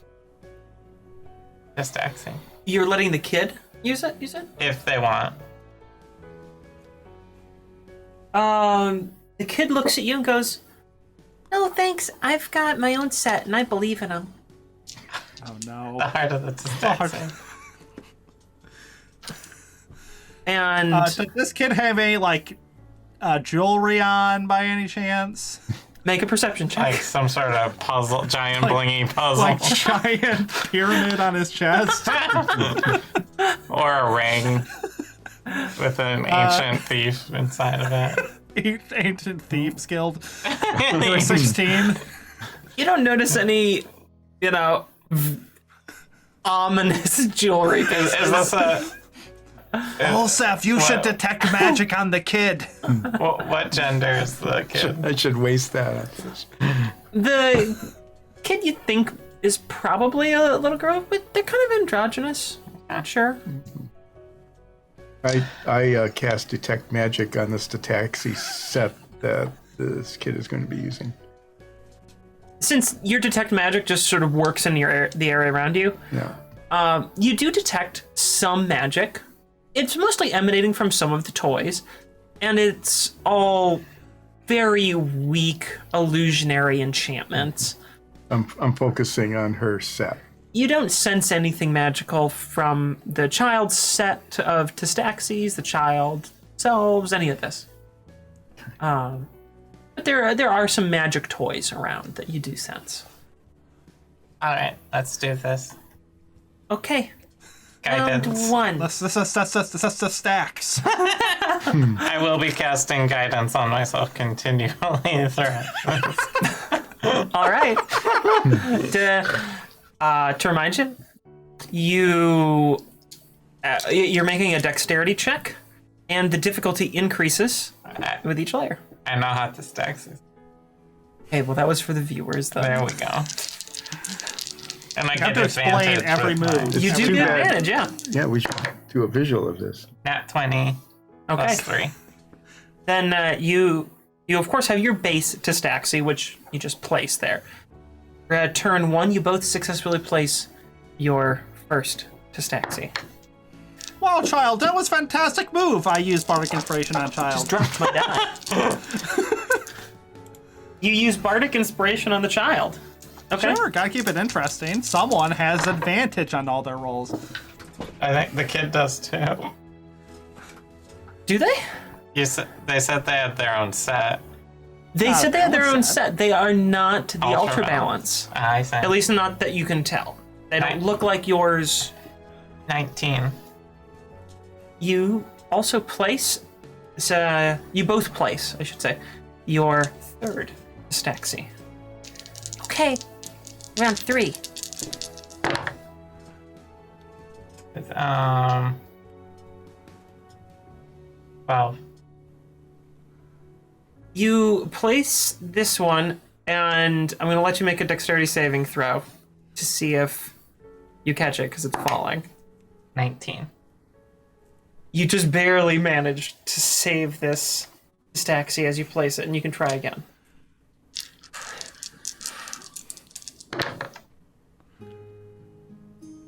$20. All right. You place Dirty 20. now the fourth Testaxi on there. How's You're the pretty kids? good. How's the kids' tower looking? Oh, great. This kid, clearly very good at the game. Yes, has the heart of the Staxies. Dirty 20 again. You both are now 5 Testaxis up. The sweat is starting. The kid is really focused. Okay, next one. 18. When you place this one, the whole thing just comes crashing down. And the kid has placed perfectly. Well played, small child. You're better than most of the adults. Most of the adults don't even know how to play. That Put cat checks on top out. of cat. I think it's pretty simple, but they're just obsessed with buying them. I don't really get it. Well, you can knock over your pile, I guess. Yeah. She knocks it over. Do any of the adults scramble to try to grab any of the things that fall? No. No, none of them try to grab that. Do you know anyone else in town who plays? Yes, I do actually. Oh, who else plays? I'm trying to find more people. No one will make a league with me. Our commander at the Company of Blades. Commander Soloth plays Distaxi. Other adult? He's pretty cool, though. Okay. Well, sure. Where's he at? The Company of Blades. I don't know what that is. It's a mercenary group. What's a mercenary? Just draw her I'm map. still working that out a little bit. Oh, okay. You want to You're a work it small out together? child. Let me draw you map. Nines will tell you the location of the house. Oh, you're a cute kitty. You know, Nines is from the country Yes. where Distaxis are made. This kid's eyes just like get huge, and she's now completely enamored with you. Realizing that Testaxis are clearly based on the place that made them. And this And the kid had people never that make them. the kid had never seen a tabaxi before. And didn't know. And now they've just learned that there's like you're basically a real life Testaxi. Yes, don't put other tabaxi on top of me. Oh, okay. Can I scratch behind your ear?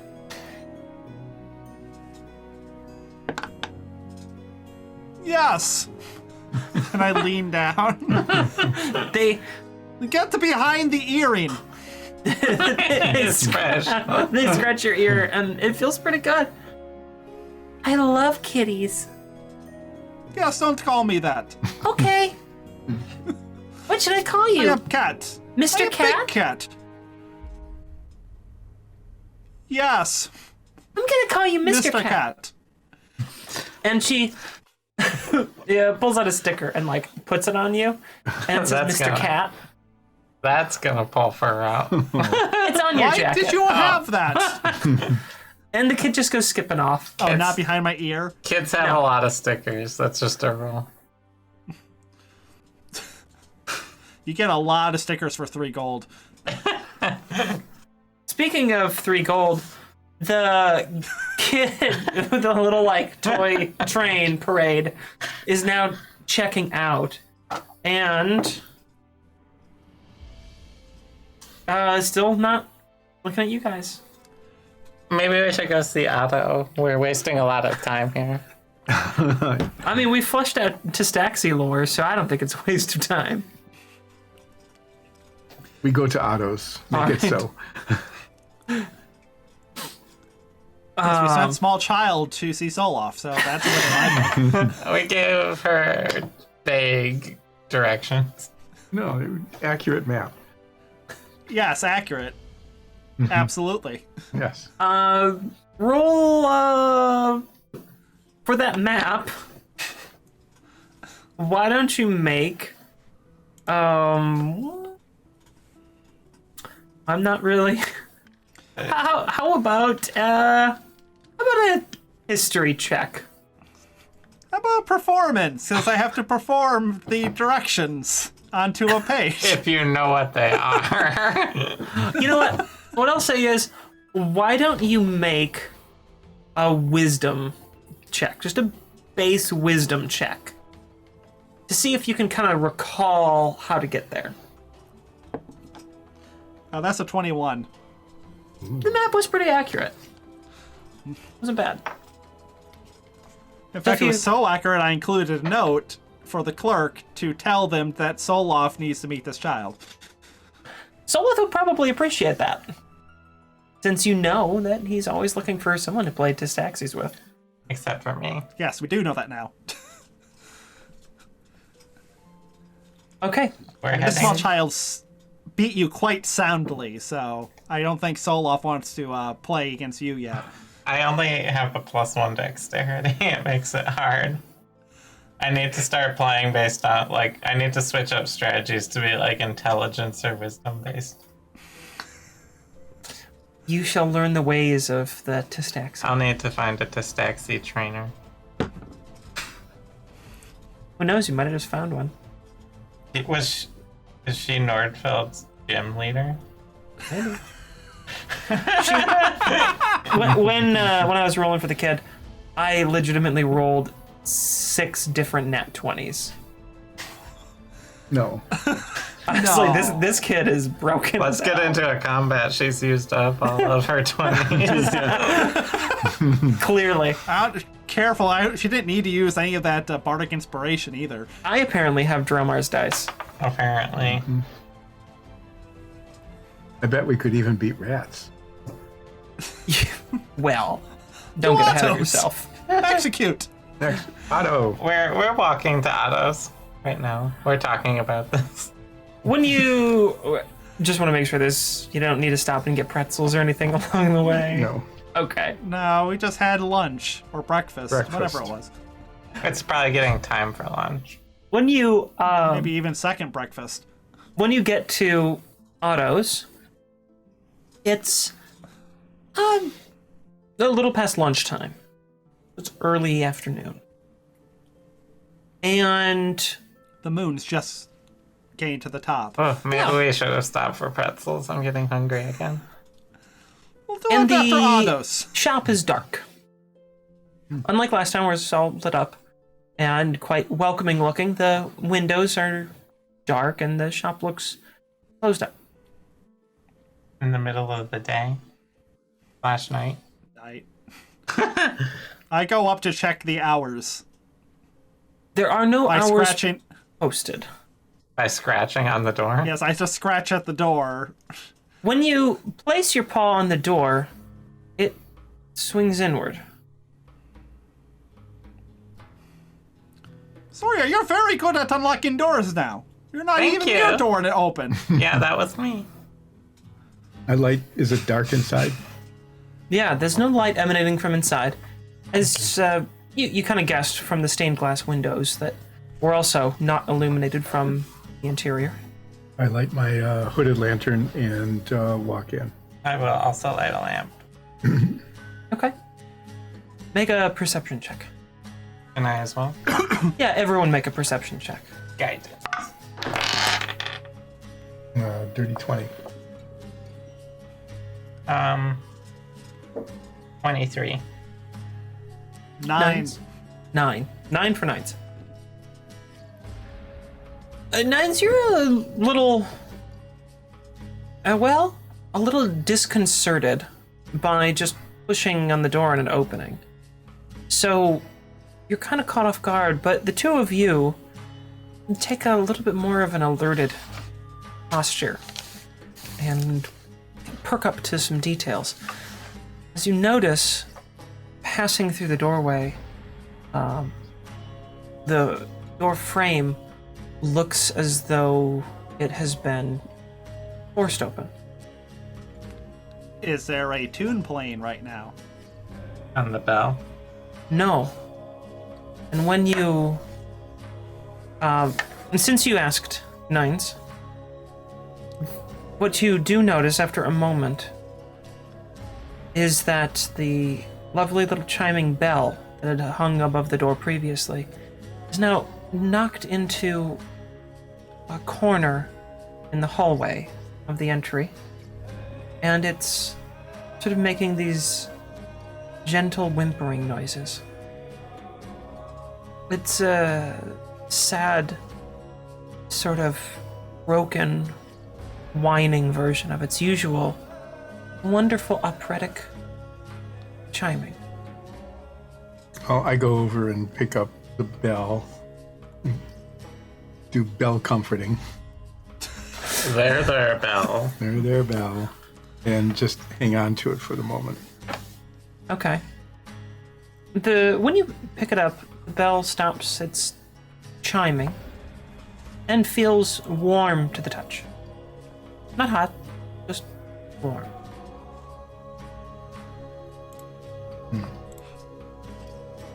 Who would do this to Belle? And presumably the turtle. I'm going to start looking around. Just walking through and looking and seeing if, since there's a forced entry, I'm trying to be especially wary of if there's someone still here. Okay. Yeah, so you're basically trying to be quiet as you move. Yeah, I mean, probably. Okay. Because there might still be people in here.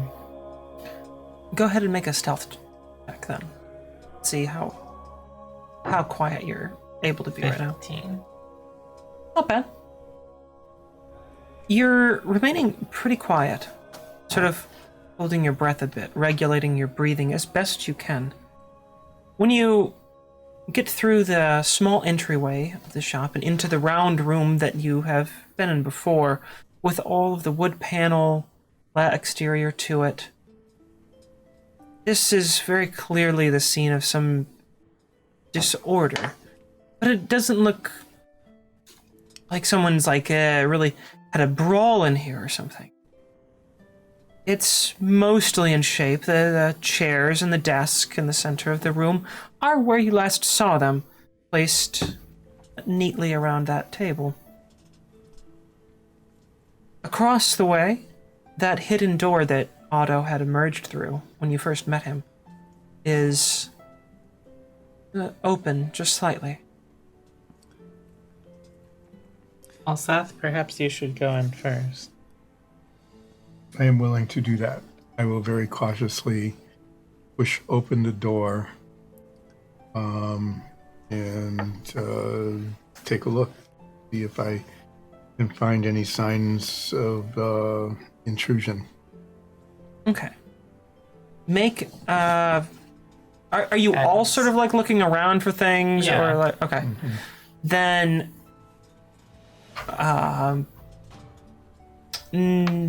yeah, all of you make an investigation check.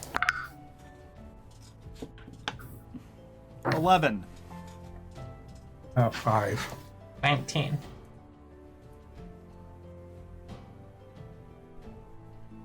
We'll start with Ulseth. Ulseth, you are moving towards the door slowly, being very aware that something isn't right. Your senses are telling you to be on guard here. Nines, lingering around the room looking for other signs of what might have happened, you notice on the desk that the ashtray that Otto had been using for his pipe tobacco has a pile of cold ashes in it still. And Soria, just as Ulseth is about to step through the door, you reach out and you stop him.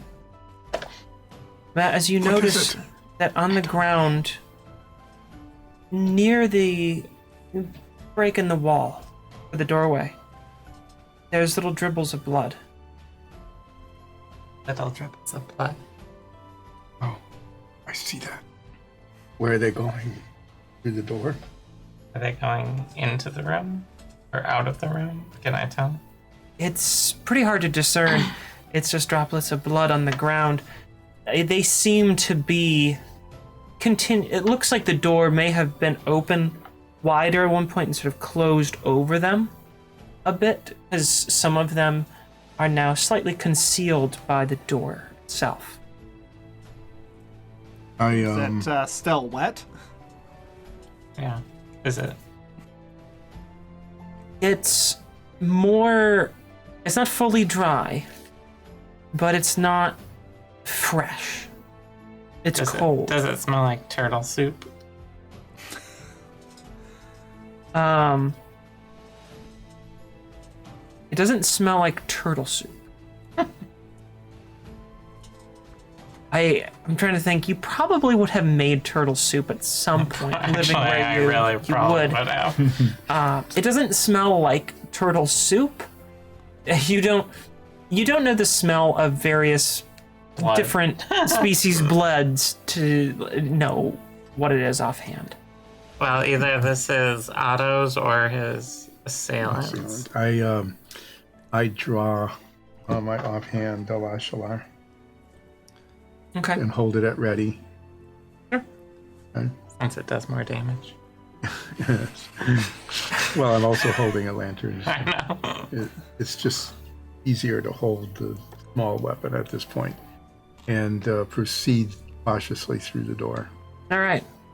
Are you trying to be stealthy? Are you trying to just move expediently? What's your... At this point, there's blood on the floor. I think we need to move quickly. We should have asked at the magic shop if they had anything to make you stealthier. Yeah. No, I am alarmed by the blood on the floor and believe that someone's in danger, and I am going to be moving carefully, observantly, but fairly quickly.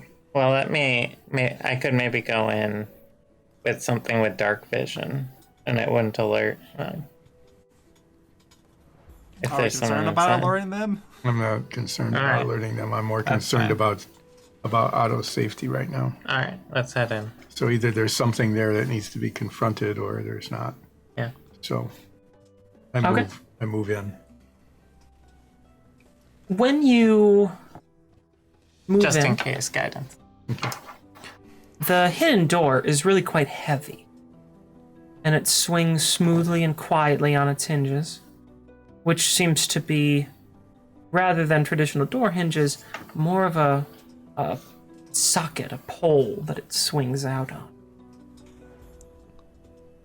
You enter a small hallway that's maybe about 8 feet in length from the start of it to where it opens up into a larger room. As you move back there, there's, in the back area now, a bit of light. There are some back candles. area, I mean, in the room. So you've entered into a hallway, and then that hallway has led to a larger back room. Mm-hmm. And in this back room, there are some candles lit in sconces, and that provides a dim light. The room before you looks almost like a library.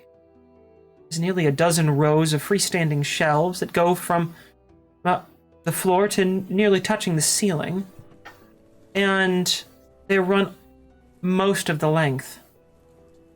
As you fully enter into this room and out of the hallway, on your left, there's a workbench that covers most of the width of this room.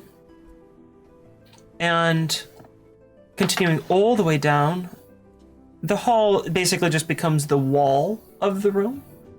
Continuing all the way down to the end, you see a closed door at the end of this. And filling this room are those many rows of shelves, all of them filled with what at a quick glance looks to be some sort of leather-bound book or file or something like that. Okay. Do I see anything else in the room? I don't see any evidence of any people or anything else, a blood trail. Standing where you are, there's nothing else that's really grabbing your attention. You can't see, without getting a real closer look, nothing on the shelves is looking particularly out of place, although they do seem to have a general sort of messy organization about them. Not necessarily haphazardly placed, but simply cluttered from eons of use. It reminds you of Todriana's museum a bit. Okay. I check the floor looking for a blood trail. Go ahead and make an investigation check. Are you behind me? Are you guiding me? Or Yeah. I gave you guidance earlier, so I will continue to. 23. Within your vicinity, you don't see any signs of blood. You see you notice that there's well-worn patterns along the hallway and in front of the workbench. where some of the floorboards are worn more thin than the rest. Can I give a look over the workbench? See if the key is there or Go ahead and make an whatever. investigation check. Just looking for clues, basically. Items. 19 again. For a few minutes, you start looking through the workbench, and it's sort of a cluttered mess. It reminds you of many other craft makers that you had in your village, where their workspaces are very much their own. They know where everything is, and a person walking blindly into it has very little idea where to find anything. And you get the sense that this is much the case here. But after looking around and looking at some notes, you can tell that Otto was doing work designing crests for some families. You see some notes about families that you've been familiarized with in the town, such as the Dunbrocks and the Zweighelds. It's just sort of laid out, well, looks like projects and work. You see some open files of various families, and it becomes clear to you that everything on these shelves are leather-bound folios that contain everything that Otto has ever done for a family. All the design work, the inspiration, the family members, cadet branches, all bound together and then tied neatly. The ones that are on the table, though, you notice that there's something different about them from many of the others, but not all of the others. They have a distinct seal, a wax seal that has been broken. Seal that was on the side of this folio over just some simple paper or cloth binding. And that seal has been neatly cut and broken. When looking through a couple of these, you see that the papers have been stamped with the word dissolved over all of the sheets. And you start seeing some notes about died of fever, died of fever, died of fever, over and over again in these files that have been pulled out. You find 5 or 6 of these that Otto had apparently been looking through, or perhaps the person or persons who have apparently assaulted Otto. All of these are families whose members all died. Some sort of fever that swept through. You also notice sort of some scratch work on a piece of paper that reads, "No crest in archives. Made their own? But who?" And then a couple of names that were started, just partial, and then kind of scribbled out. And then at the bottom, there's a single word, woodcarvers, with a question mark written down.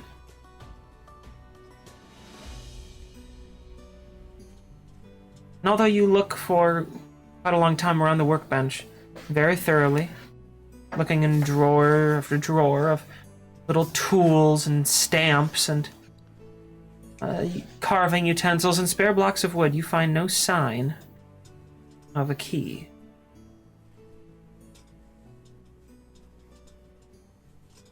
So does Zoria fill us in on what you found? I talk through everything that I'm finding as I find it. Okay.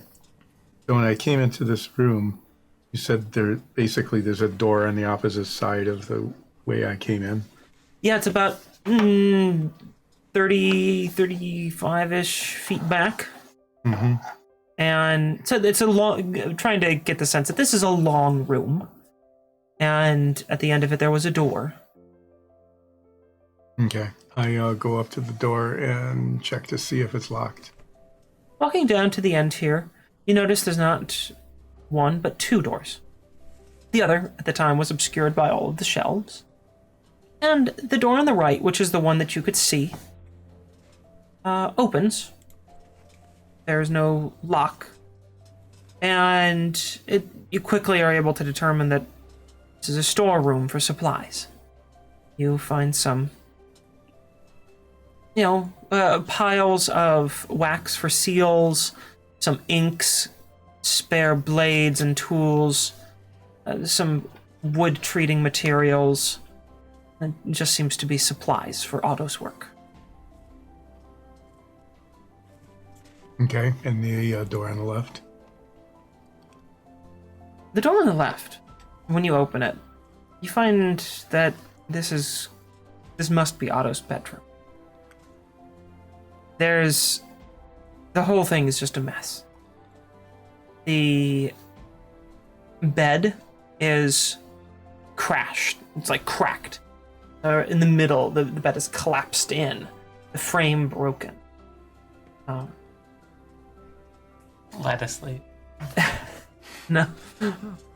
Well, this time, it's not hard to notice the blood. That, as bad as the floor, some of the bed, walls, there's a lot. And there's some of it on almost every surface in here. The window on the far side of the room, near the bed, is broken. And all sorts of clothes are turned out from his closet and wardrobe. Just everything is thrown about. His small personal desk has been turned out and dumped on the floor. Everything is just chaos in here. So the glass from the window, is it broken into the room or out of the room? It seems to be broken out of the room. So the window's broken, but the glass is out. Yep. I don't suppose there's any telltale small swatch of blue cloth attached to the glass. No. Since you know what to look for, I won't make you roll for that. There is no telltale blue cloth. The sign of a Thieves Guild breakout, if you will, is not there. Is there signs of any furniture that would have been moved? Because I imagine he would have some sort of hiding spot since he works with so many powerful families. Make an investigation check. 10. You look around the room and do your best to look under the bed. It's a heavy oaken frame, so it's heavy. And Olsef just watches me struggle. Yeah, and hard to move. Plus it's cracked and splintered, and there's not much room in this place. And it's a struggle to check underneath it. From the best glance that you have, you don't think there's any sort of trap door under there. You check the back of the wardrobe and you don't find any secret compartment. So if... Just a witch. A lion, a lot of snow, and some Turkish delight. I'm going to turn into a dog. Okay.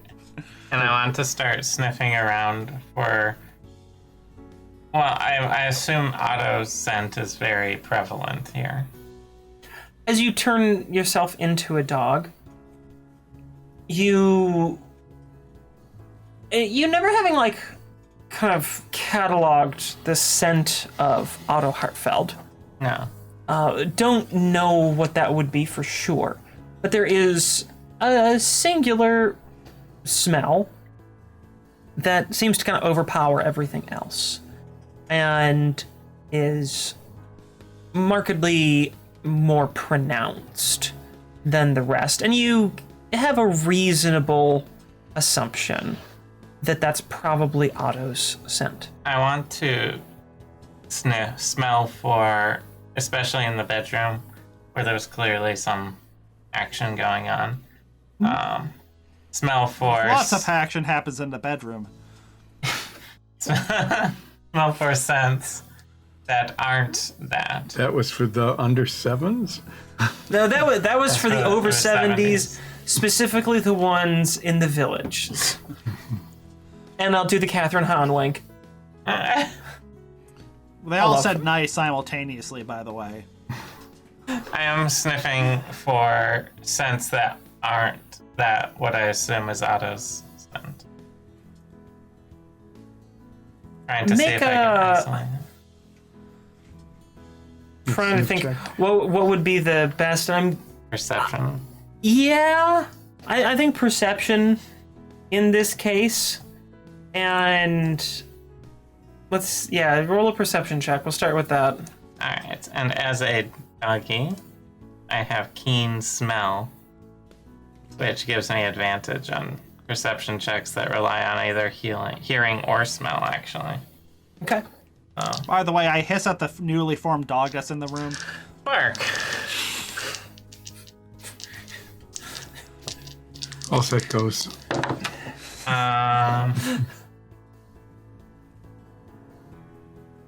26. You're able to pick up a lot of smells. It's a little overwhelming at first. This whole I sniff changing into a dog is kind of new. I sniff Nine's butt for a second. You now have a very clear idea of what Nines' pheromone glands smell like. Mostly Write that fritters. down, kids. This is going to be very important in a few sessions. It's a little musty, With some fritters. and then there's a high sucrose content to the odor. Classic 9 smell. You do pick up some smells you don't really know because you just lack context here.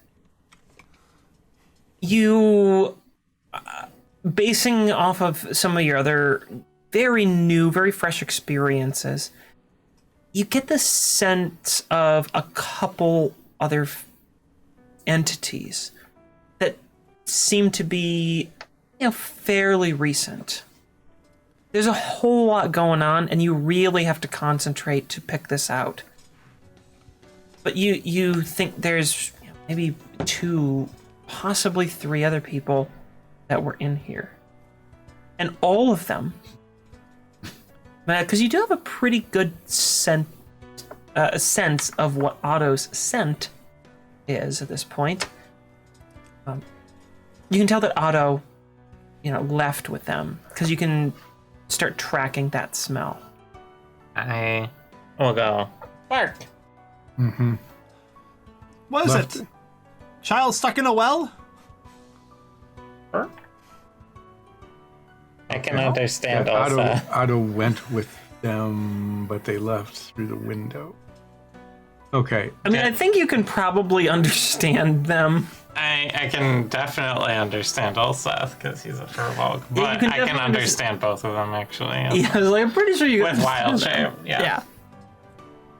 Okay. I have no clue whether this is going to work or not, but is the bell sentient? You know it's magical. You don't know if it's an intelligent item. I will test. You, who are the door chime, I am going to ask you some questions. Ring once if it is yes, ring twice if it is no.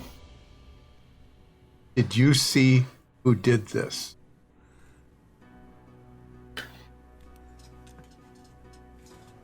Are we Turing testing a bell?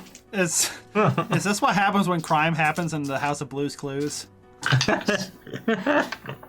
Yeah, I'm a blue mastiff, by the way. Of course. You get. You said kind of chime twice for no. Yes, once for yes, twice for no. Bell chimes twice.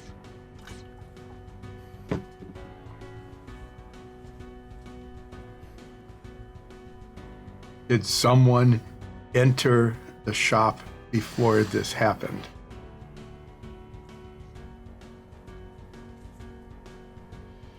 Bell chime.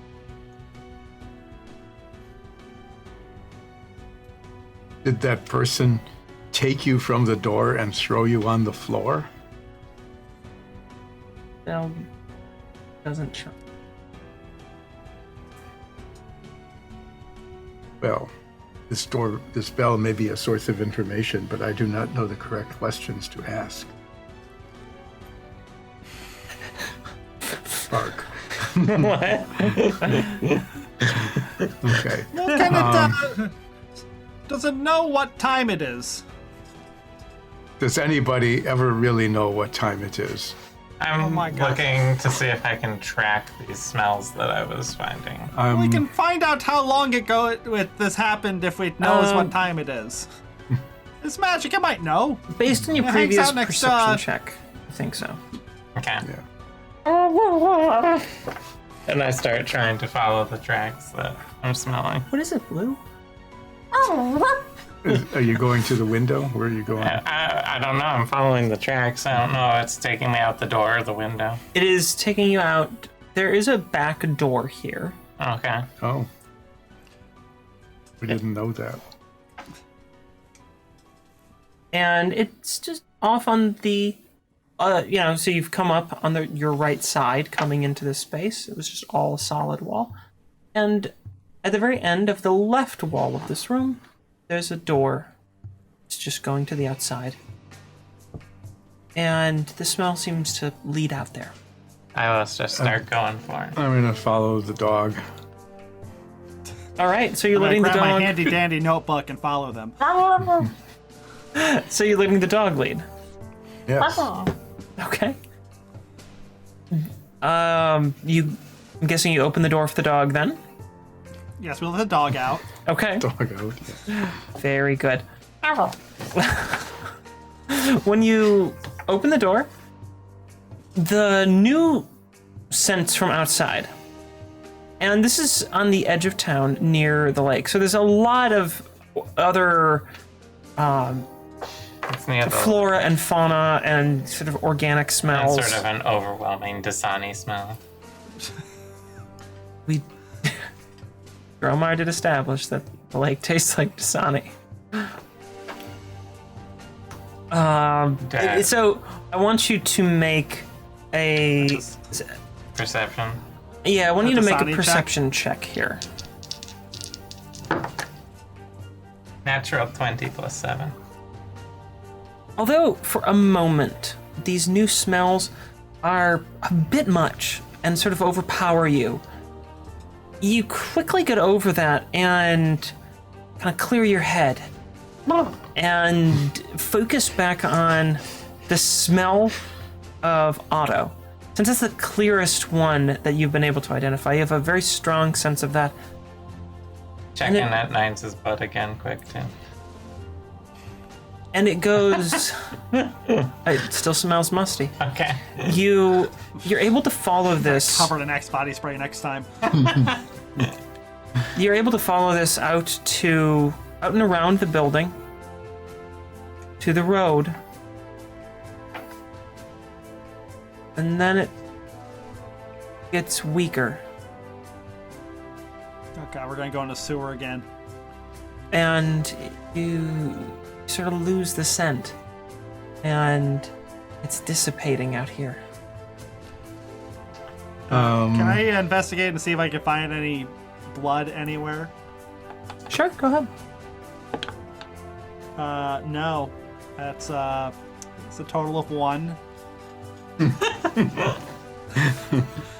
You fail to see the ground. You get a little distracted by the dog. The dog's got you riled up, and it's Yes, it keeps distracting sniffing you. my butt. First Dromar's poking me in the butt. Now this dog is smelling me in the butt.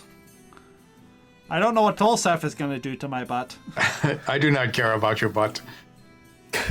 At all. I'm going to check, I'll set checks to see, My butt. looking for blood, and also for vehicle tracks. Since it's possible, since the trail ends at the road, that they might have gotten into a vehicle of some sort. I'll just tell you that the vehicle tracks are not something you can find because these are Cobblestone. roads, so there's no sign of like vehicle tracks that you could really hunt down. rubber burn. I'm looking for blood though, Now, and I'm also looking for a sewer opening. the sewer opening also, there's one there. Mm-hmm. It's very easy to find. Go ahead and make a roll. Basically, looking for any signs of blood is where we're at, because the others are easily determinable. Guidance from a dog. No, you cannot. I cannot cast spells as an animal. What are we doing? Investigation. Yes, investigation. Dirty 20. You see along the side of the house that Soria led you down. Mm-hmm. There's little drips of blood that are, and around Otto's place, like this is kind of a swankier part of town, so this is a lawn, and there's, dirt and grass and some flower beds around the place. You notice there are little drops of blood. Mm-hmm. They're hard to find, but they're there. And I follow them along. And they go to the road, and then about the same spot that, and it's just kind of out in front of Otto's store / home.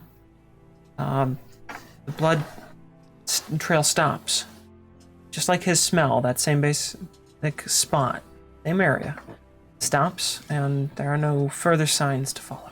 Does it stop at the sewer opening, or does it just... It doesn't stop at the sewer opening. Just right at the road, though. Yeah, right at the road.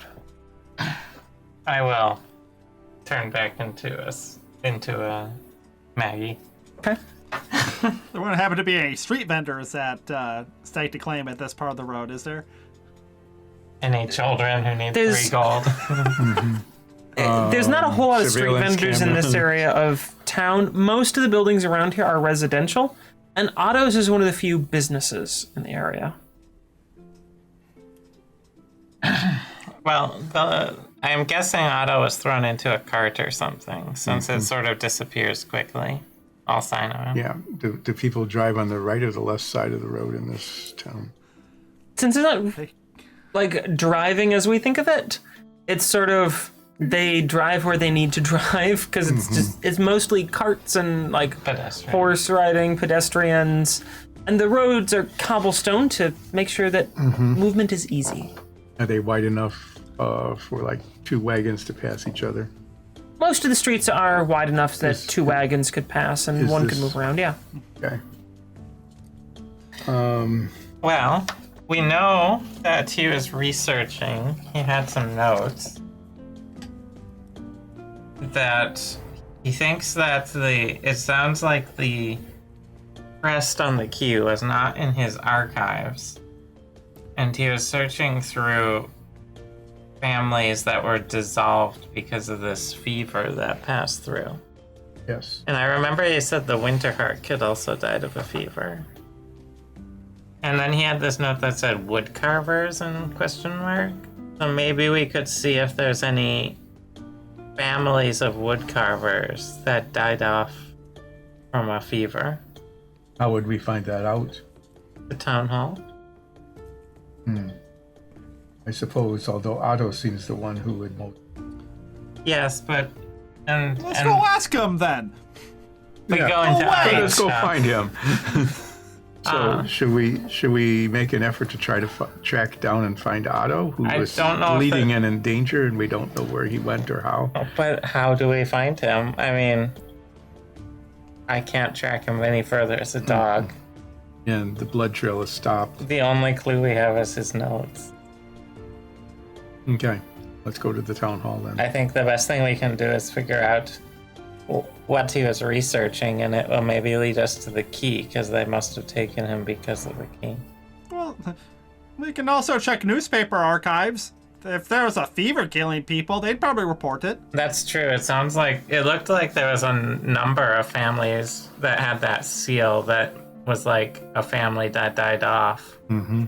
So there must have been some big fever that passed through. So yeah, they might have had some articles about it.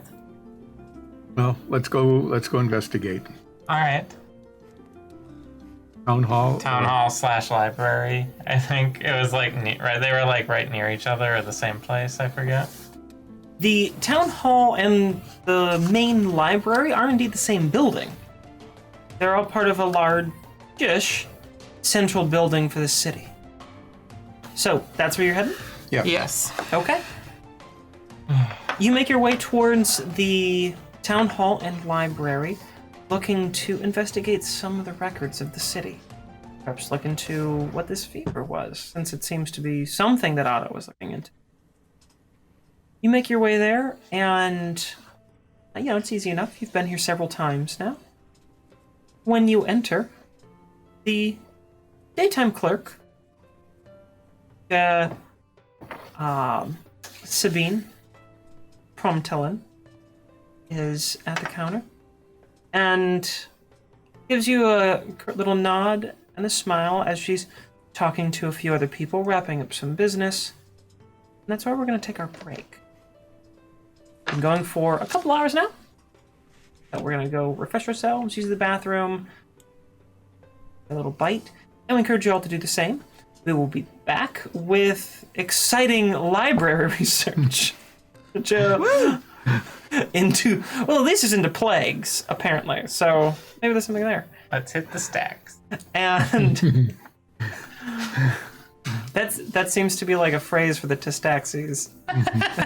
It's time to stacks. We will be back We stack in now. a few minutes, everybody. Yeah, be back soon. Love you.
Welcome back, everybody.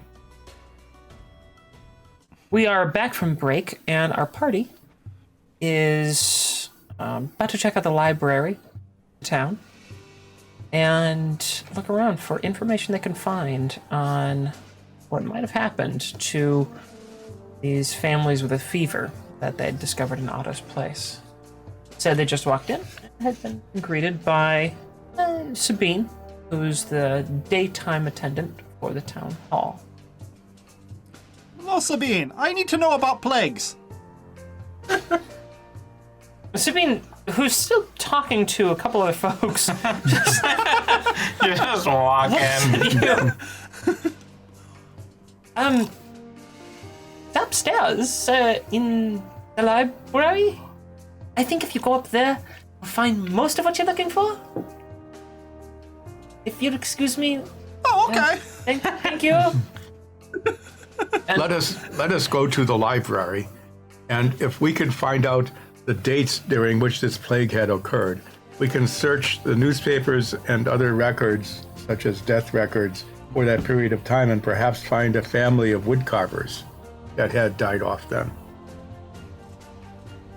Yeah. Okay, so let's go You up. seem to know your way around a library somehow. I am familiar with the concept of time. Yeah.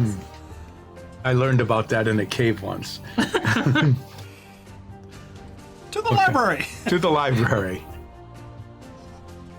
You head up the stairs to where you know the library to be. You who are librarian. One is supposed to speak softly in a library. Is there a sign that says that? There actually isn't a sign that says that. You who are librarian. Excuse me, librarian. The librarian who you've met There's before, no sign. an older drow gentleman. Yes. We Can are I- looking for information on plague. Which plague? There's more than one? There have been many plagues throughout history. Which plague are you looking to learn more about? A fairly recent one. I mean, within a portal's lifespan, I suppose. They killed off a bunch of families around here with a fever. Ah. The last pox. That's an ominous name, the last pox. It's more. How do you know it's the last one? It is more to designate is the last one that happened, not the last one that shall happen. It has That's not a very been given pessimistic such a, view of this. It has not been given greater name in comparison to other plagues and diseases that have swept across the world in the past. Fairly minor, still destructive and sad. Around here, we simply called it the fever. When did it take place? Just over 30 years ago.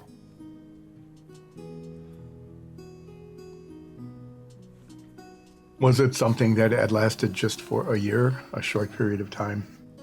Could you tell us the time period during which it happened and when it killed people? As I said, it happened about 30 years ago. I believe this year will mark the 31st anniversary of the first cases. Huh. It swept through the entirety of the continent. Comparatively, Nordfeld was perhaps more impacted than other areas. The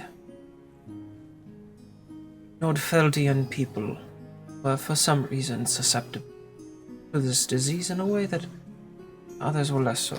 Probably the moist environment. Yes. So, were there records kept that summarized those who had died during this? If we wish to find out the names of those families that died during the fever, is there a single source we could go to, or must we search the newspapers of that time? There are multiple records that were kept during that period. The local newspapers, They published names of everyone who died each week. The fever carried on for the better part of a year. Would they also publish what they did as a profession? Or anything like that? Under normal circumstances, obituaries that are published in our newspapers, a short statement, acknowledgement of the individual's life. Fortunately, the scale of death during that period consumed most of the pages of the newspaper. Many of thousands were lost during this, and the city shrunk significantly.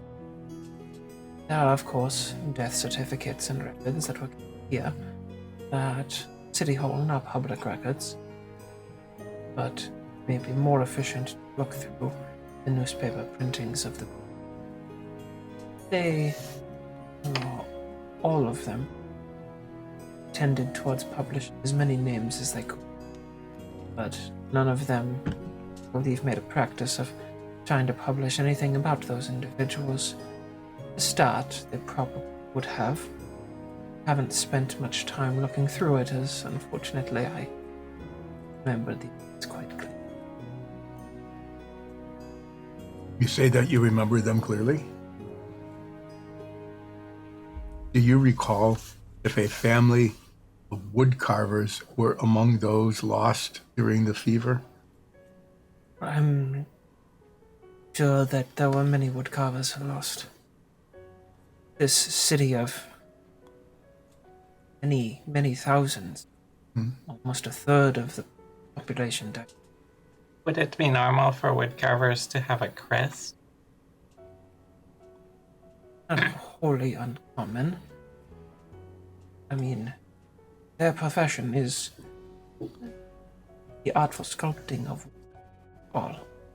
And most woodcarvers in the area create their own sort of family crest, which serves as a bit of a business demarcation as well.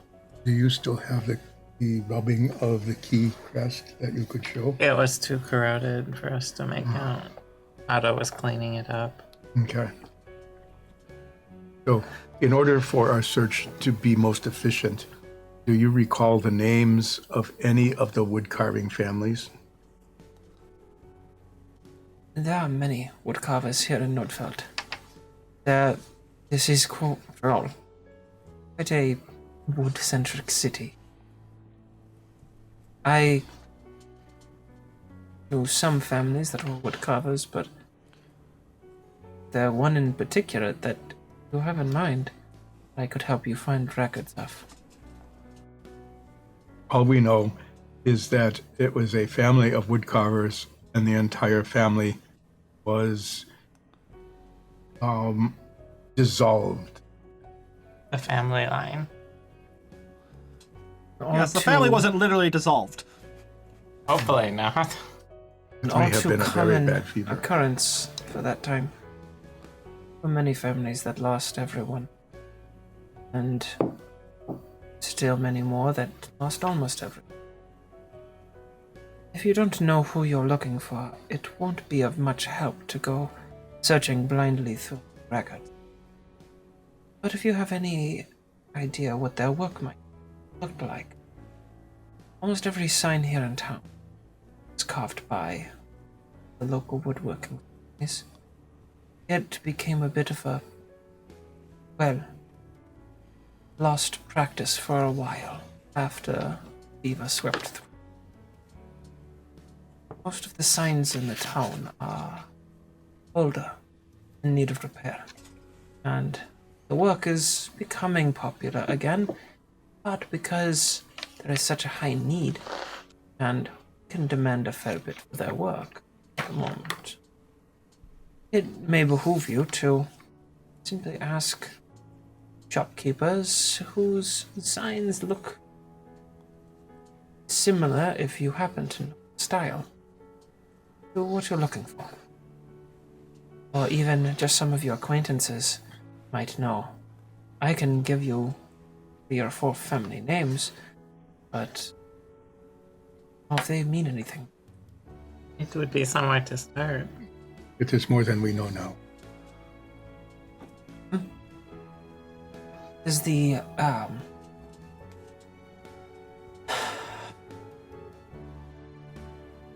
Hockhausens. There were a older line of not nobility, but influential family. They were quite rising to the occasion of being given a title. Not that they didn't want it. There were Zlinas. Zlina. A bit hard for some people to pronounce. It's a Nordfeldian name. The Zlinas were very talented. They specialized in carving pieces for printing, creating very durable. They liked to work with harder material. It was a bit of a specialty. I was friends, you see, with their youngest son growing up. What was their name? His name was Robert. With an A? I would just spell That's what I ask. Robert was a good friend of mine. His wife and children, they all died. They had a nice estate on the southern part of town, out more on the farming. And many of the wealthy families in the southern parts became quite ill. Would it be common for these families to have a large estate outside of town? Some do. Not all. It depends on the circumstances of where they came from. I'm thinking that this key was to maybe some estate that Paramount is hiding out in. Mm-hmm. You said that there may be other names? Nordfeld in the past was quite known for wood carvers. There were at least a dozen very famous families.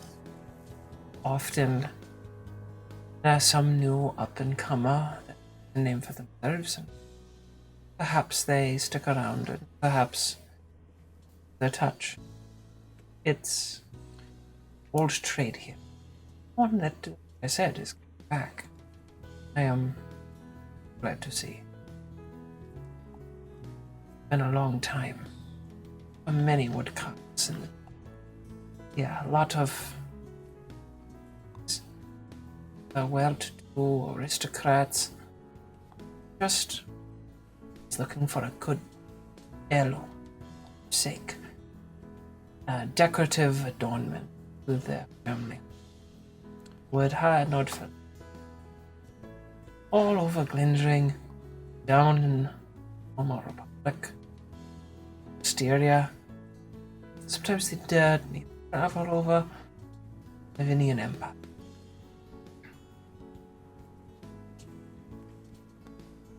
Which I could be of more help, but record says large as that, and with as much death as there was at the time. You more success narrowed down this. You want to visit the Zlinners? I think. Or shall we go back to Otto's shop and look more carefully at those things he was... I think the Zlinners died out. I know. I mean, to visit where they had been. No, I think we should. Yes, what? What was that? What happens to the estate once the family dies? If there is no living heir or family to claim the estate, then it becomes the property of the local government. By default. Local government will sell the estate. Open. They change hands. Sometimes a far-off family member claims to go up, will buy the estate. Most often, the family simply purchases it because it's an opportunity to move up. Oh, so the city will keep track of that. You could find the sale of the estate, although don't keep records longer than about 50 years. We phase them out and dispose of them. There usually isn't a purpose to keep something around for more than 50 years. A record of sale. I'm curious if we could look for a specific purchaser name. Sure that you could, but it would be most useful if you also had a year.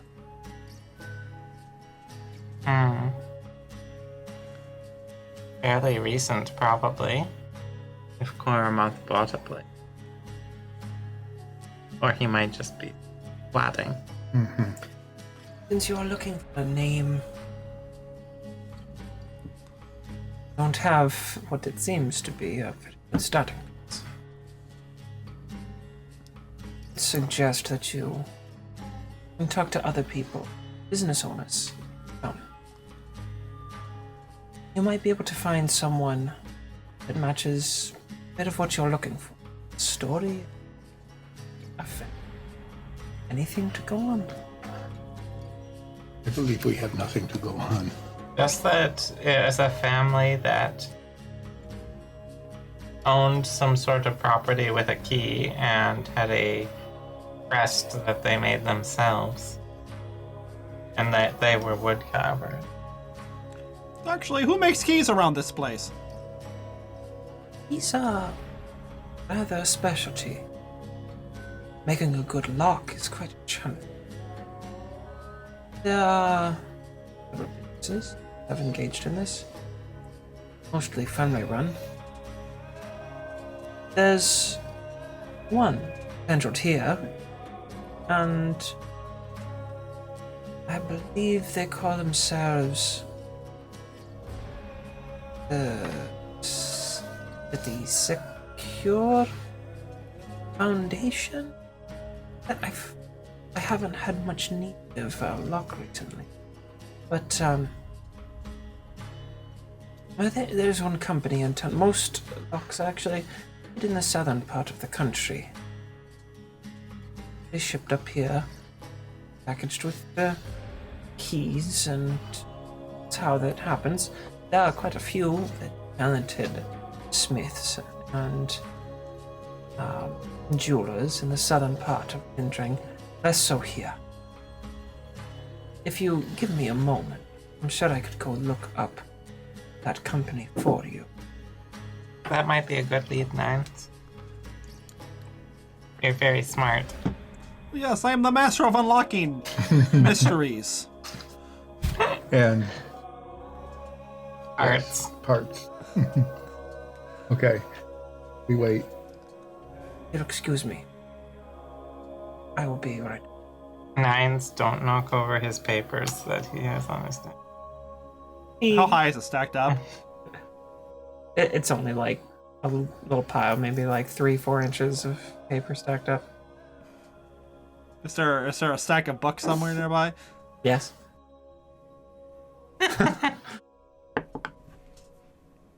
I inch towards it. He kind of slowly putters off into one of the areas of public record and starts flipping through some files. Can I get on top of the stack of books? You can certainly try. I try. Is that a acrobatics check? Yeah. We'll call that an acrobatics check. Well, I got a 13.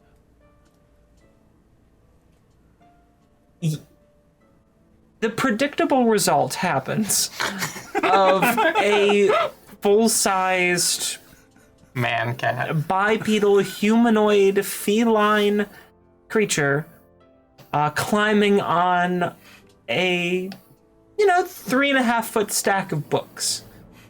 You start climbing and it completely collapses and you wind up sort of just spread out on the floor, making a large mess, crumpling some pages, and certainly a loud thud.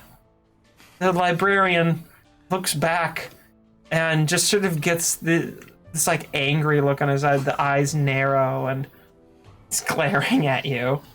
Do I see the glare? I mean, if you want to be looking for a reaction, yeah, but like you don't have to be looking at him. I'm not gonna make you look at the librarian. Oh no, if it's just if the librarian notices me knock over their shit, I use my feline agility to run around the corner and hide. The librarian definitely notices you have knocked over his pile of books that he was sorting. So Then he sees a giant man cat just Scamper. zoom out. I will start resorting the books. all right.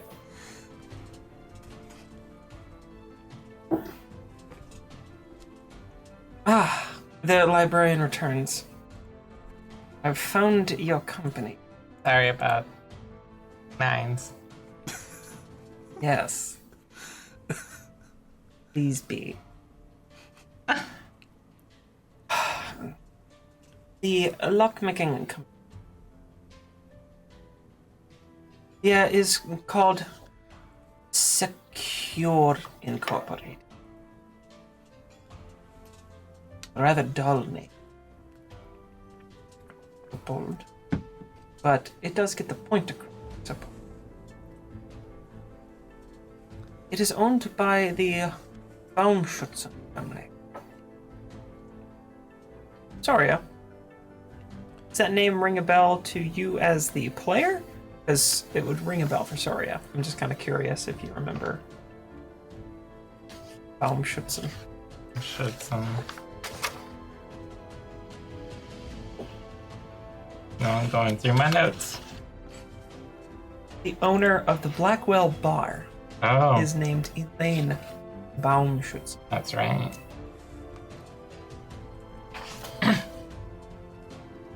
Like Baumschützen, the Blackwell Bar Baumschützens. I believe it is the same family.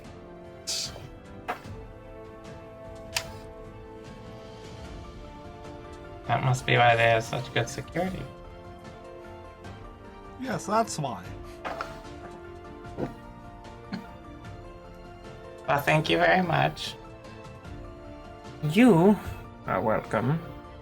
Glaring over at where Nines is kind of badly hiding behind his bookshelf. Sticking her head through like a hole in the shelf. Little tail cut out the end of the shelf. If you need anything else, please let me know. But I think you should probably find out a bit more information. Narrow down your search. I'm not sure that you're going to find what you're looking for here without simply throwing a dart and hit something. Metaphorically. Oh, I was gonna say I throw a dart. Wow, do you want to go ask about woodworkers or ask or go to this key maker? Well, now I want to throw this dagger to see what happens. You can throw the dagger outside where it's safe. That is not in here, where she said that if you throw a dart, you might find what you're looking for. There's that possibility. Well, I rolled a 5, so I don't think it does anything. So make the librarian more mad at me. You You kind of drop the knife. you throw it, and it looks more like you dropped the knife, and it kind of spilled forward. It's a very poorly done throw. I pick up my dagger defeatedly and leave the library. without everyone else. We will follow. Well, the Blackwell Bar is difficult to get into. Well, I don't think we need to go into the Blackwell Bar, but maybe the Secure Incorporated. Let's go to Secure Inc.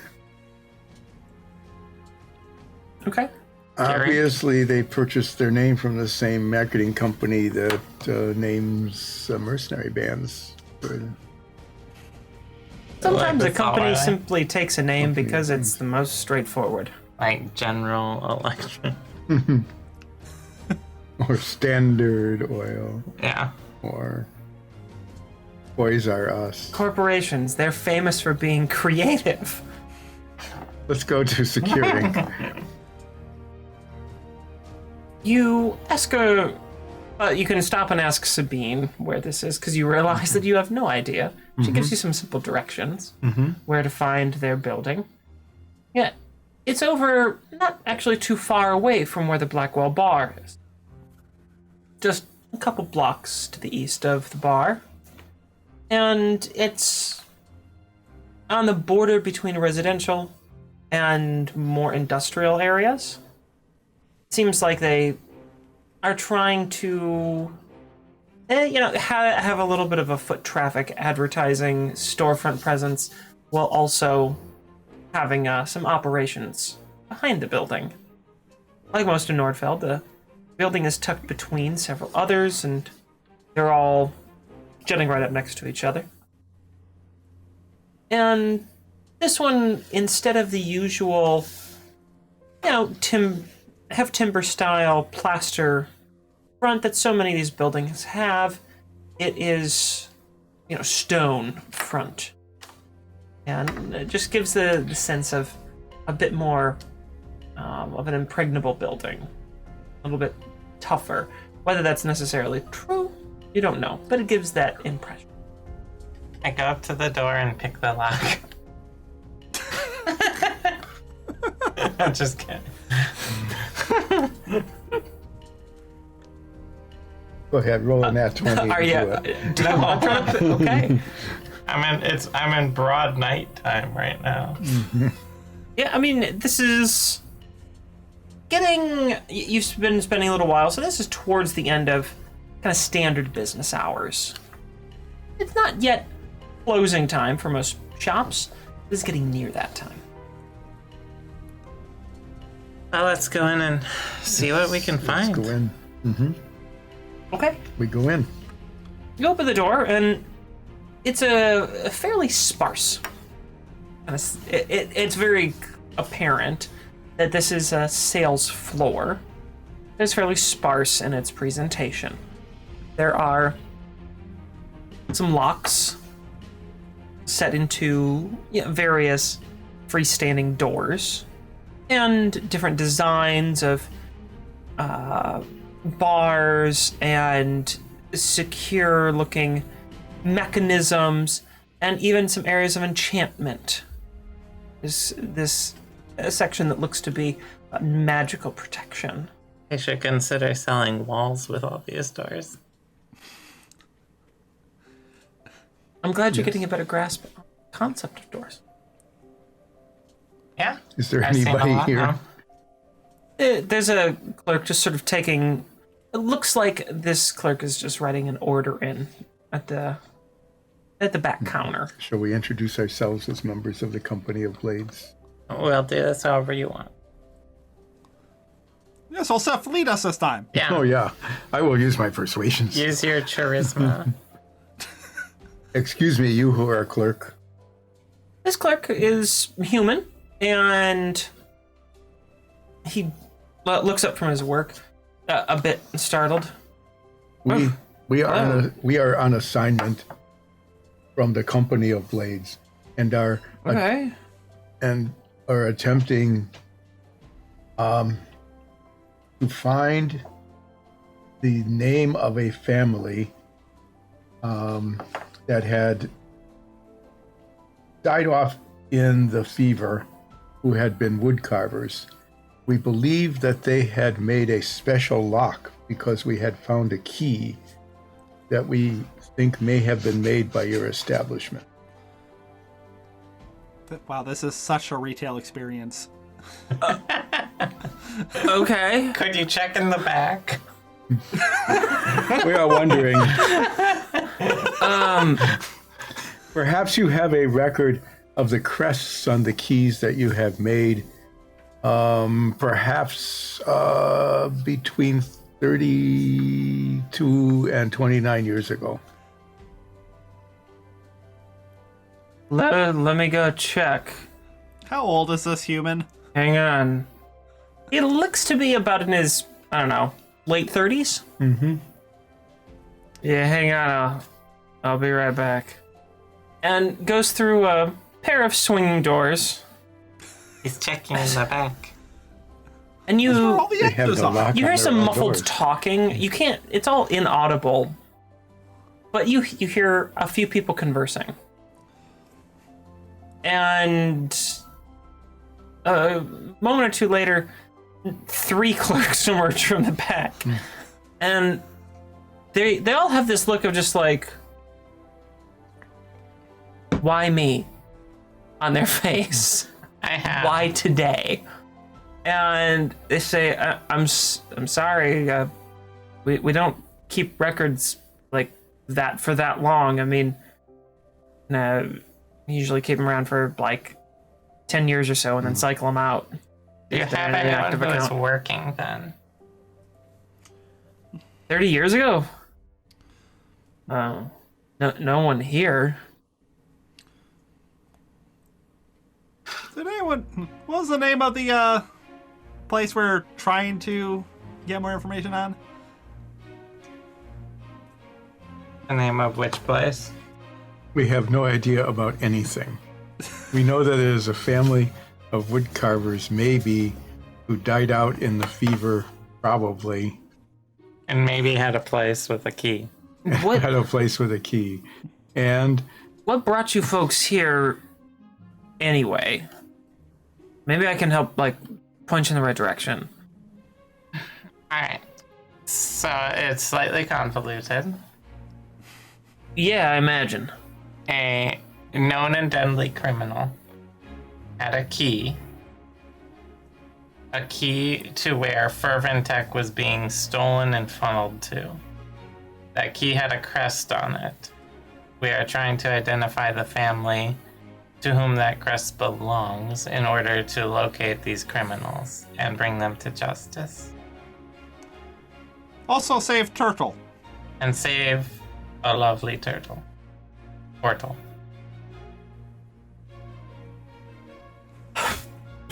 And I have 3 gold here. And this shiny crowbar. They all kind of like take a step back. Like The crowbar was just to test some of the locks. it's kind of it's like a start gift. looking around at the stuff in the display. It's like Don't worry, we already tested them. their eyes just go wide. Like I'm just kidding. We're gonna get kicked out of every place. the clerk you've been talking to. Hey, look. I don't think we're gonna be the best resource for you on that. Why does everyone talk like that? Why? But why? So you came here because you found a key, Yes. and you thought maybe we made the key. Yes. All the right. person at the library Do you have indicated the key? that the It bomb was sits taken in... with the turtle. Do you have like the imprint of the crest on it? It was too corroded to read. You know, normally I try to be a bit more delicate, but I'm just gonna say, do you have literally anything for me to look up? No. So, let me just. I'm really trying to help folks. Is there any reason that you came here other than there was an key? The librarian Well, that's the suggested entire logic. that the Baumschützen family, well known for their locks, may have been the one involved in making the lock to which this key belongs. Look, if you need city lore and like names of family and stuff, you should go talk to Miss Elaine.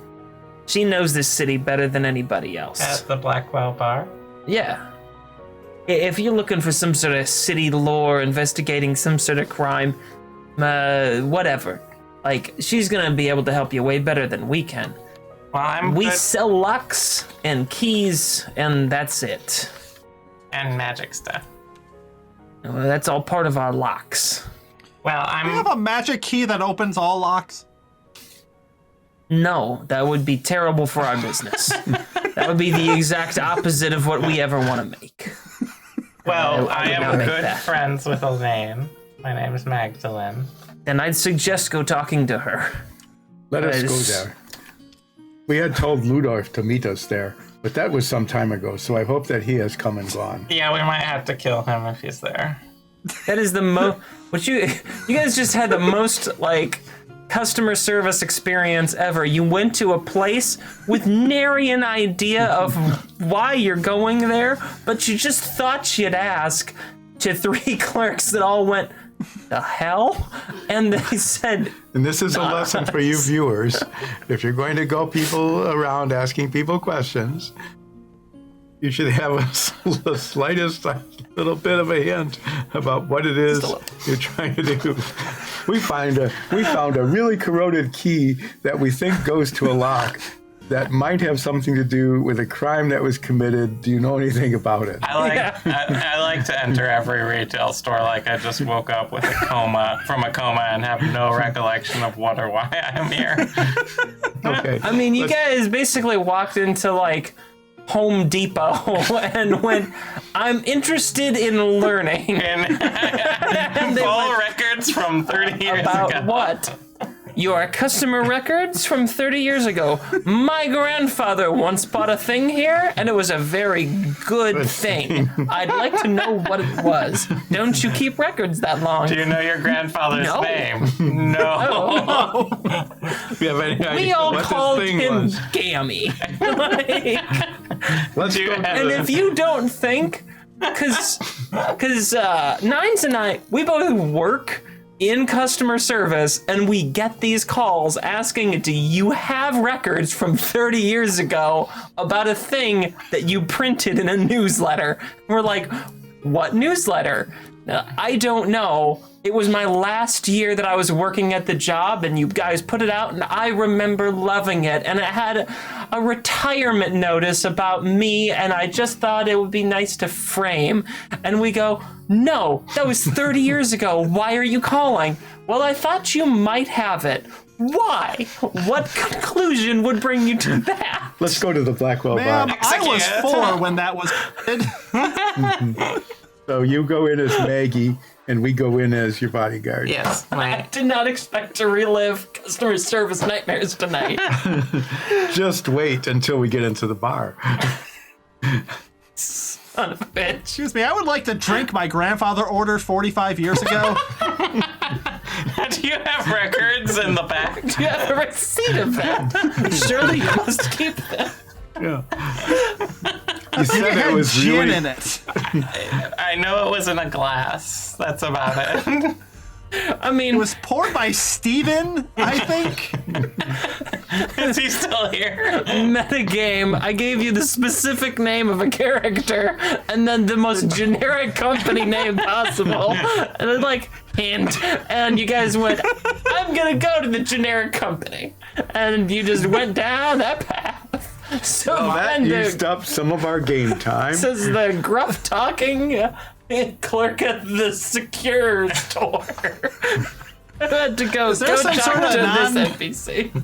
Is that like a nondescript hobo turning a corner while we're heading over to the bar that we can follow?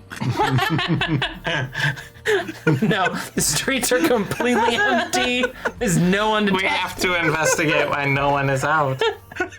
Is there another plague? This is.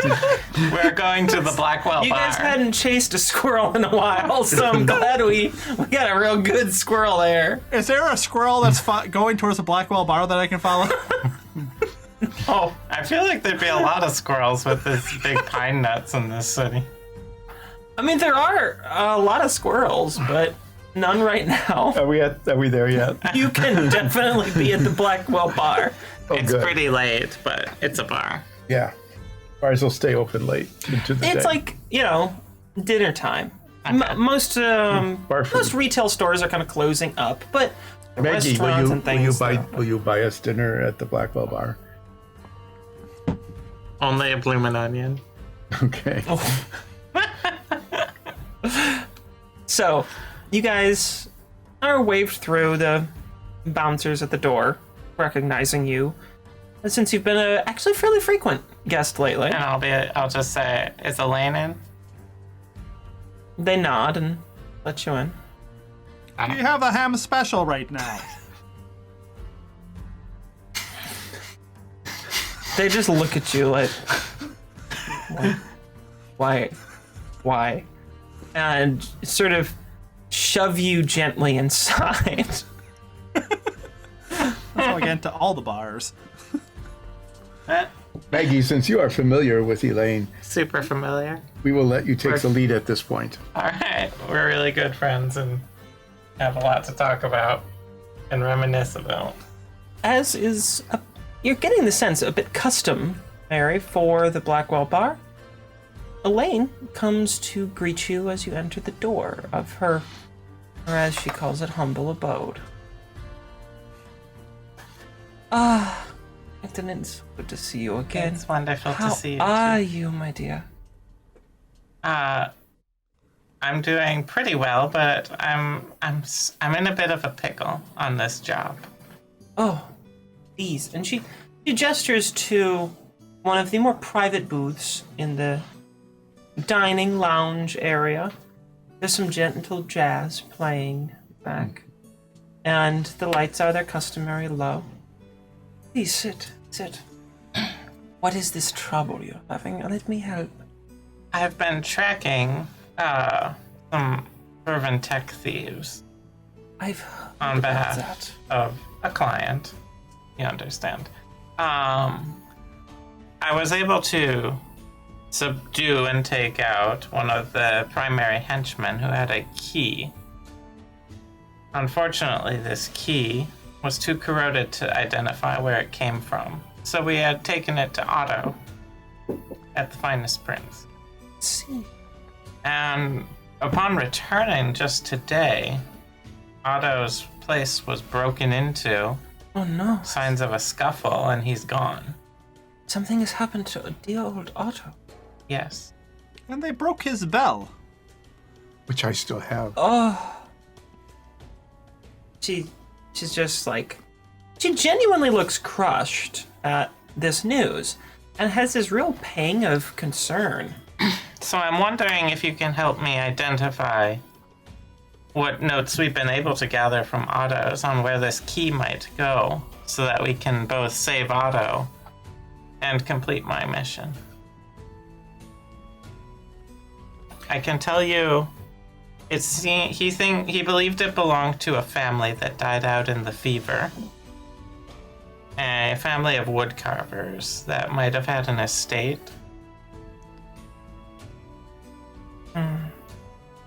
There were so many that died. You know, I was a very young woman. A hit. I took. Quick side quest. Yeah. How old do I think Magdalene is? She's a human, but I just want to have a gauge on how old Magdalene might be. Just random guess. You get the sense that she's one of those people that just looks incredibly good for her age. Okay. You can tell by her mannerisms and the way she carries herself. I meant Magdalene, the person I'm impersonating. Oh, Magdalene, I'm sorry. Just so I know my backstory. No, Magdalene looks to be, in her late 20s. Okay, I so guess. she's I'm probably- sorry, I thought you were talking about. She's probably too young to remember this fever. Okay. Yes, it's unlikely that have remembered the fever. Yeah. All right. She may have been alive when it happened. Just but making sure I don't stumble into something No, there's a lot of the city that doesn't remember because they weren't alive or were too young to remember it. So it's not a surprise. Ah, You know, when I was a younger woman, and she takes on this sort of air, she leans back in her chair and grabs a drink, and she's having this just moment of reminiscence. I once had tried to do help. The Baumschützen are fairly well off. Sadly, wealthiest families in the city. But, we have a few business. Wanted to took in as many orphaned children. All dear to my. Many of them grow up and feel close with me. We talk. 7 of them points behind the bar to bartender. hey, Kevin. Just There was one though that always sticks out. Little boy that I had only. His name was Corin. what's what? Corin. Foreign? Corin. For clarity. His parents died in the orphans. And you said the wood carvers that came. I don't know much about family, but an old family said that very much. Do you know the Granges? Grangers? I don't believe so. Granges. Oh, Granges. Yes. I don't believe so.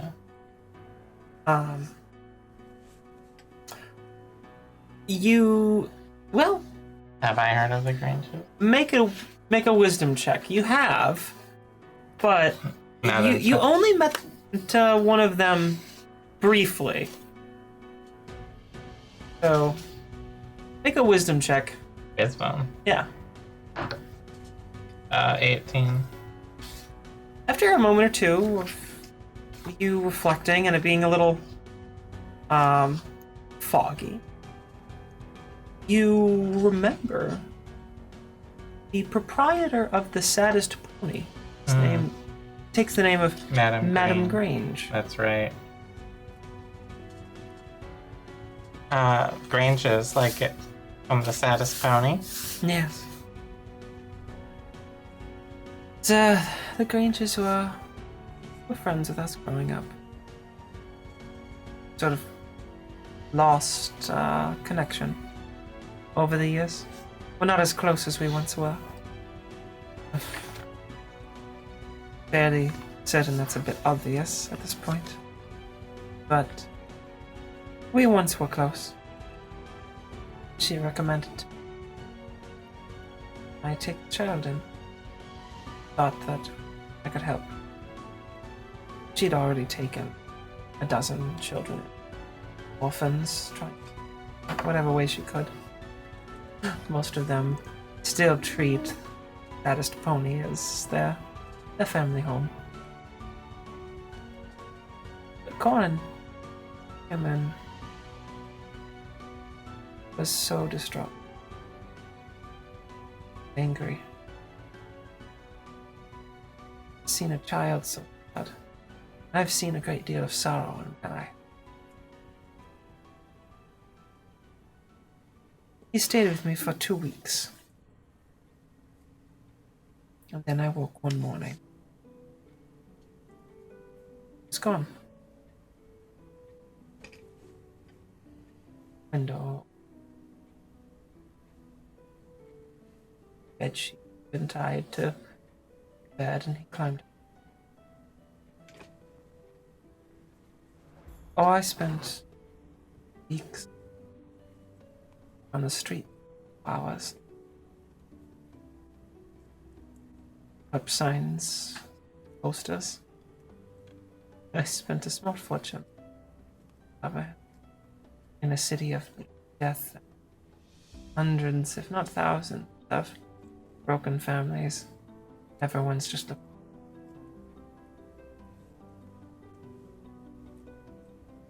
Never did come.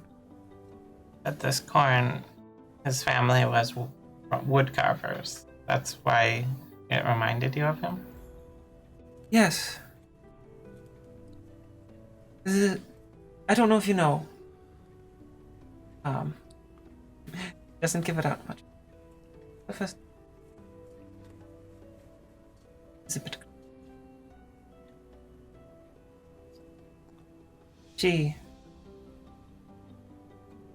She had a close relationship with the family.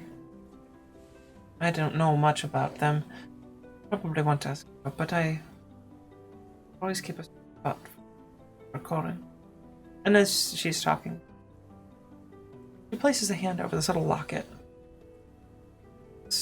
that you've always seen around her neck, but it seemed like much, and just sort of touching now as you speak. I don't know what happened to her, but I feel so responsible. Could have done more, but I honestly know what. Why are you looking for undead woodcut? We believe that the people who stole this fervent tech and kidnapped Otto might be hiding out in the home or estate of one of these dissolved families. If this is of net smirching property, Warren's old family. Do you know that family name? It was what's something. What's Shiners or what's Schutz or something like that. Hochhausen? No. Wasn't that what's something?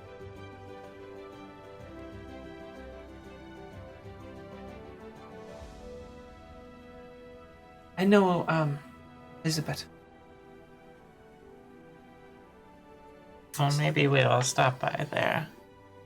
Do you know any other famous wood carving family names, by the way, just to help with the search? I know of there's Linners. Oh, yes, we've heard of them. They used to be a very well-established wood carving business. Died in the fever. There was so much talent lost during that time. It's a great tragedy of the city. I'm glad you didn't witness it. Maggie, have a thought. Yes. Otto had noted that the crest was not in the archives, that they had made their own. It is expensive sometimes to have a crest designed. Perhaps they were a relatively poor family That could be. and had designed their own crest. Well, do you think it could be this family that... Well, let us find out from Elizabeth Grange. Yes, I think so. Thank you very much, Elaine. Of course. If there's anything else I can do, help poor Otto, or your quest, it leads me to think that any part of old family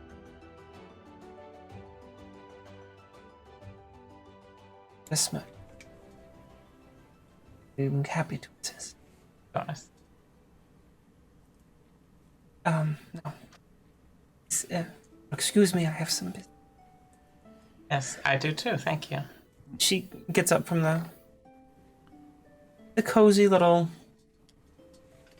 booth that you're sitting in and She takes a quick but full swig of her beverage and sets it over at the bar and then walks out of the room. Well, shall we head to the saddest pony? Yes.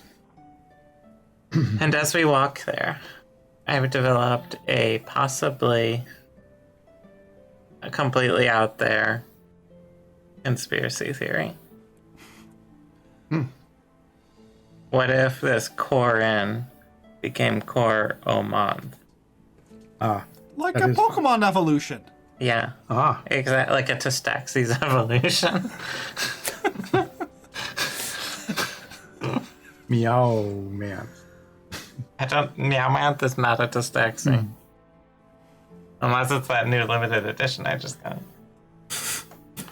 Let's. Let's move to We'll the... find out. Actually, I had that same thought. You did too? So we will head to the saddest pony quickly because it's getting late. Although you do happen to know that the saddest pony is open at all hours. Oh, that's true because they're a notary in chapel. Yes, the saddest pony. Yeah, tavern, chapel, and notary. I think they added another thing recently too. I forget what though. But anyway, we're heading there. All right. When you get there, the usual sort of, boisterous, yet a friendly neighborhood sort of bar and tavern greets you. And as it happens, some of the first people you met when coming to Nordfeld and happened to kick the crap out of are sitting over at the table. Hey! Oh, hi! How are you all doing? Keeping out of trouble? Oh, well, Keeping in trouble? yeah. Ah. Is Madame Grange in? I think so. In the back. So? Yeah, just in the back. Alright. The very well lit tavern is easy enough to navigate. You make your way through the back kitchen, and you get the sense like, am I supposed to be here? But you just keep chugging forward, make your way through the chapel, and into some back offices with a modest sign that says Notary Services. And you find Madame Grange sitting behind a desk, engaging in some notary work. She's stamping and sealing some papers for a young couple that perhaps looks like they are just wrapping up getting married, actually. Do they love each other? Insight check. Go ahead. Oh, nice. 25. They do seem to be... Infatuated. They're definitely infatuated. There is no doubt about that. Madame Grange. Sorry to interrupt. Oh, hang on a minute. Alright. And she stamps a couple of things and mutters what you get the sense is kind of a well wish to the young couple and sends them on their way. The honeymoon suite here at the Saddest Pony's nice. And they don't even pay any attention to you. They're just, they run up the stairs. So, Madame Grange All in one here. waves you back into the room. Now, how can I help you? I was just speaking with Elaine down at the Blackwell bar. And Right? she said that you might be able to help me with something. Oh, is that so? She begins stroking her very lovely and ornately braided beard. A reminder of the viewers and players, Madame Grange is a dwarf that has been living here for quite some time now. She and her family. Well, to put a very long story short, we're searching for some ne'er-do-wells stealing fervent tech. And perhaps kidnapping Otto Hartfeld of the Finest Prince. You've heard about that. You have? Heard about those scummy bastards running around town stealing people's hard work. That's what they've been doing. Well, we've been Hardworking tracking... people. We've been tracking a lead.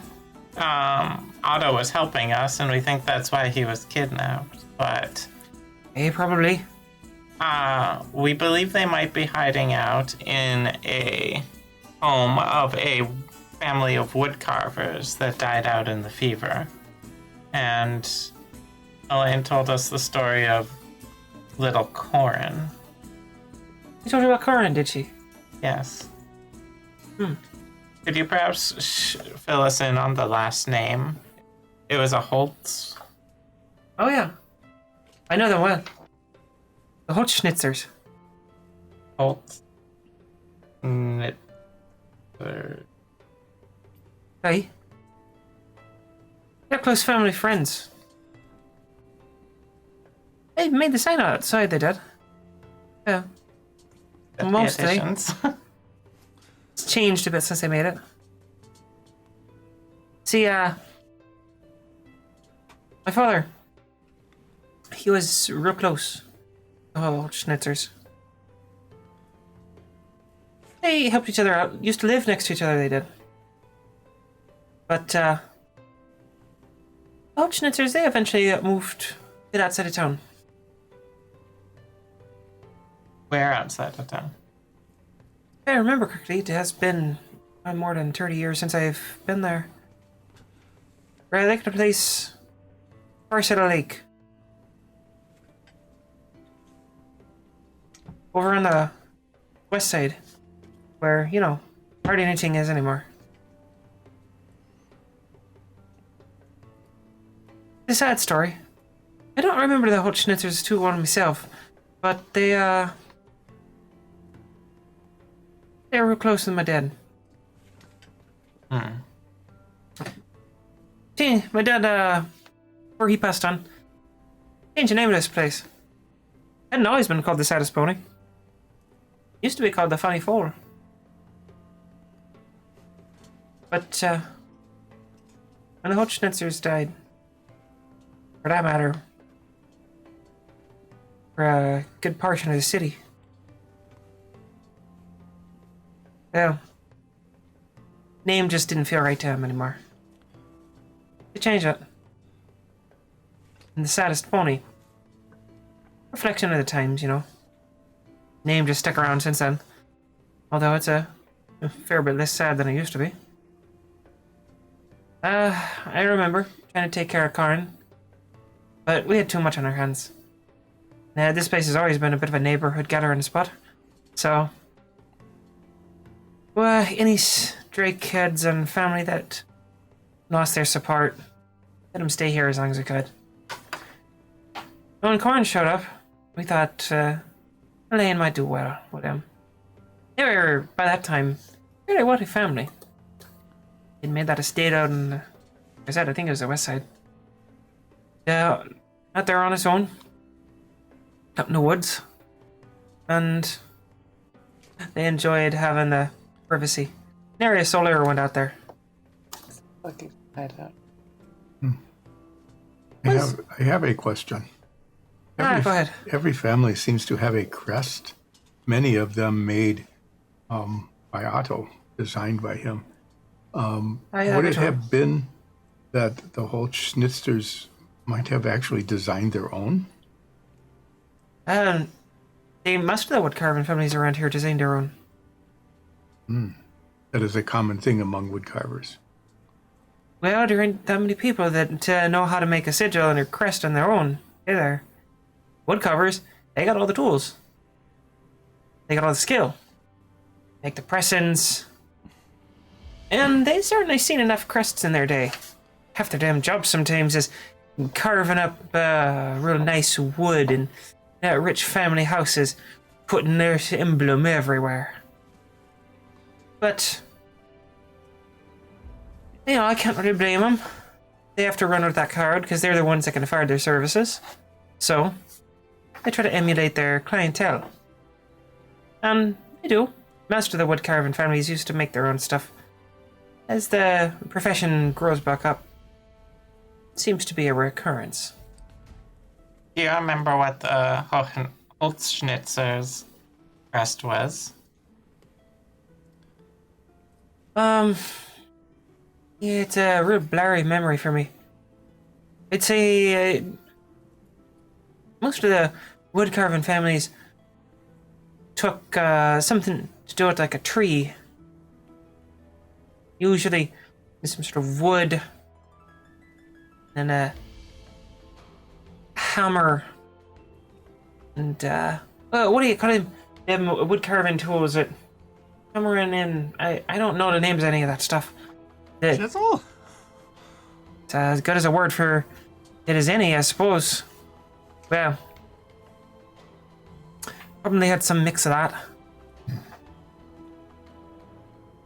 Well, But if you're looking for anything to do with the Hutschnitzers, that's pretty sure that's their place on the west side of the lake. Could you tell me what Corin was like? Yeah, it's been a while, and you know, kids. He was only about 10, maybe 12 years old when the fever came through. Fever took his parents right quick. Didn't stand a chance they did. He was a very happy child, if I remember right. Not the most outgoing, shy. Smart as a whip, though. His mother is the real wood carver, mind you.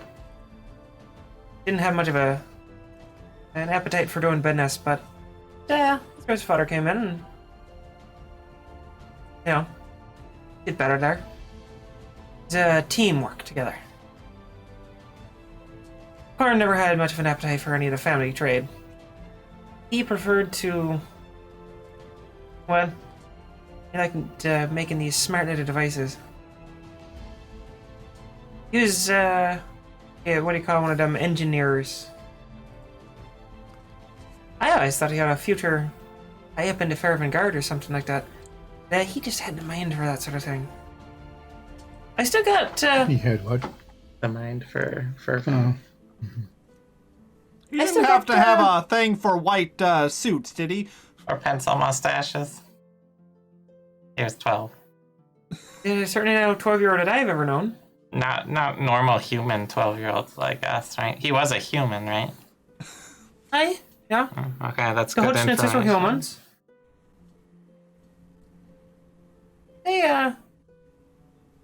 I certainly never made myself a mustache occasionally when I was 12. See, they moved here from the Navinian Empire and settled in. I guess they just decided to try to make a better life of it here. But they did pretty well for themselves. Were cut to the quick by the plague that they couldn't control or plan for. Corin, though, shame what happened to that boy. He's smart and talented. But in anything. Still got one of the gadgets he put together in the back. Here. She reaches behind and you kind of piece together this is like her office here. And there's a little box it's wood. And so it's about 4 by 4 by 4. It's kind of cubic thing. It says, "Hey, watch this." And she twists it. You see this very finely made seam that's almost invisible to the eye. Yeah, until it's moved. And when she twists it, you hear some gears whirring on the inside. And this kind of spinning up, and then the box starts to open. And there's little lights. So the top kind of splits into 4 pieces and opens and has 4 little lights showing on a dancing ballerina in the center as music plays, and ballerina, she's twirling and twirling as a little chime background. Not entirely different from chime and Otto's, but you can tell it's a mechanical piece rather than enchanted music. You get the plucking of the little keys on the inside. And after a moment or two, the song comes to an end and the box begins to fold back up. The lights dim and it resets itself. I always thought that was one of the prettiest little things anyone ever made. Shame that disappeared into night. Never did forgive Elaine for that. I think she feels awful about it. You should consider reaching out to her. Yeah. Madam Grange, what did Hey. Corin look like? Was he tall, short, thin, At a time, color, hair? he was always a bit of a slender kid. He never had a whole lot of muscle to him. Mother and father were hardly thickest of people. Not exactly tree trunks of individuals themselves, but boy, that kid, he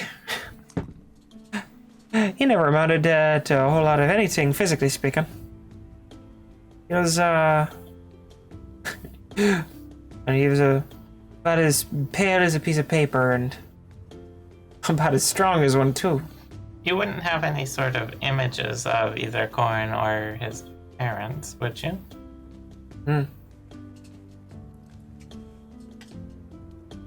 Not that I can think of. Okay. I don't think they ever had a painting or anything like that. Well, this has been most helpful. Very illuminating. We must thank you, Madam Grange, for the time that you have taken from your busy day. Well, y'all had the boys out there out. They told me what you did. You chose to spare them instead of, cutting them quick. I appreciate that. They were working for me, Maggie. So, Oh, you did let me in on your little secret. I know who you really are. Who am I? Yeah, well, you're certainly not Magdalene. She's been dead for a couple of weeks now. See, the boys out there, they're part of the neighborhood. They fill me in on what's really happening. Alright. They pick up odd jobs around town, and more often than not, they get themselves into more trouble than they can handle. I'm just glad that there's some folks with enough sense not to be ending their lives, as stupid as that lot may be, earlier than they deserve. Are they some of the orphans you took in during the fever? Aye, if you ever admire that, that'd be true. So, question now is, do we go to the Holzschnitzer's estate, or do we rest and go tomorrow? Well, we have a loose understanding of where this estate is. Mm-hmm. We could try to go back to the library now that we have a name and find the actual location, or we can just try to wing it. Well, Madam Grange said that there really wasn't much out there at all. I don't Other think, than the estate. So I think it would be fairly easy to find. unless it's the roads are all overgrown, and we can try. I think we should head out. Try and get there as soon as possible because they have Otto. Yeah, save turtle. All right, then. I mean, I have my spell slots, so I'm okay to go. Okay. Execute. All right, we are heading west out of town, The far past side the of lake. Our side of the lake. Can we get a to-go set of food? We haven't eaten all day. Yes, not since breakfast. Yeah, could we get some schnitzel and What? Can we get some schnitzel? Some schnitzel to go. So maybe some. What do y'all want?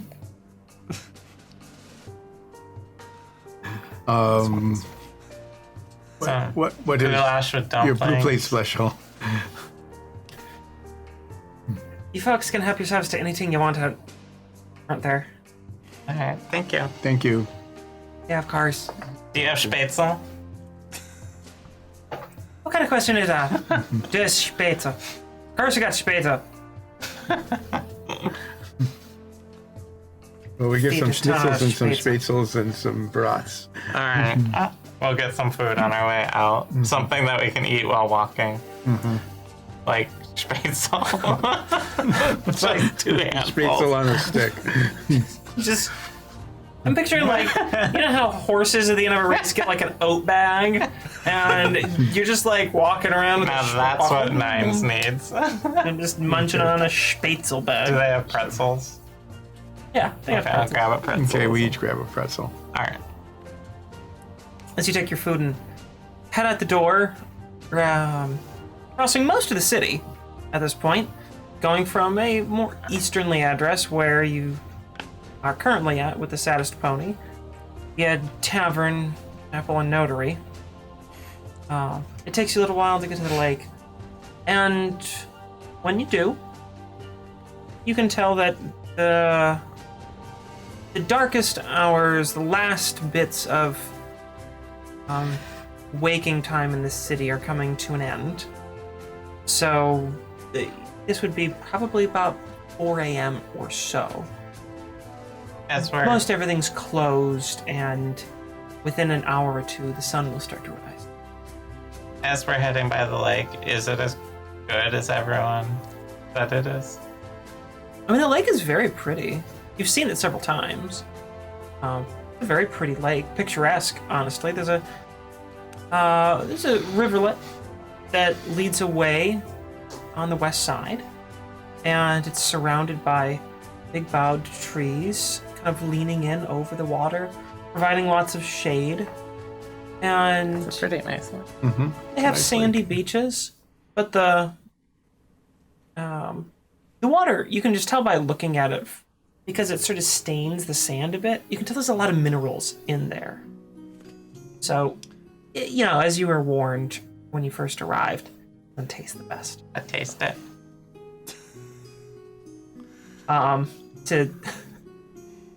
To put it mildly, it tastes, you know, Questionable. grainy. Grainy. Yeah. It's green. Yeah, if anyone's ever gone to, you know, or lived at, stayed at a place that's on well water that happens to be, you know, very rich in iron or other minerals, it's not sulfury, so it doesn't have that sort of rotten egg flavor.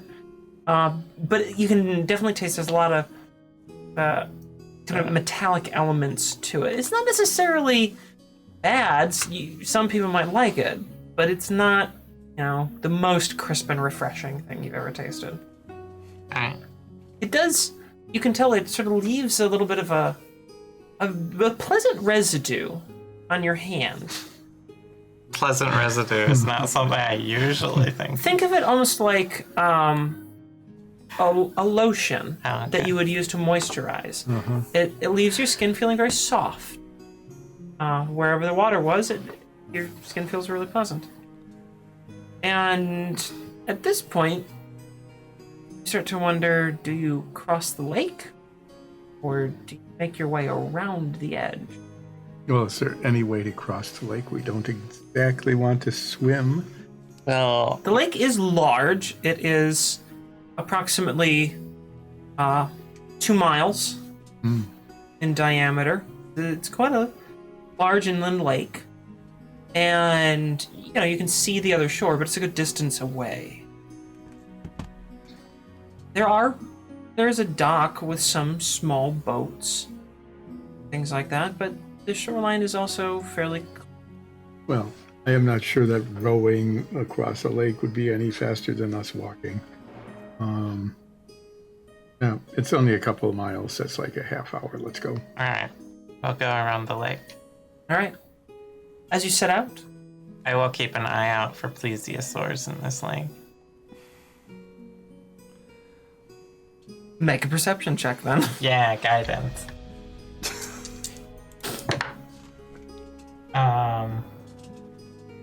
16. Your plesiosaur check did not reveal any plesiosaurs. Alright. No Sturmgren monster. No Sturmgren monster. Alright.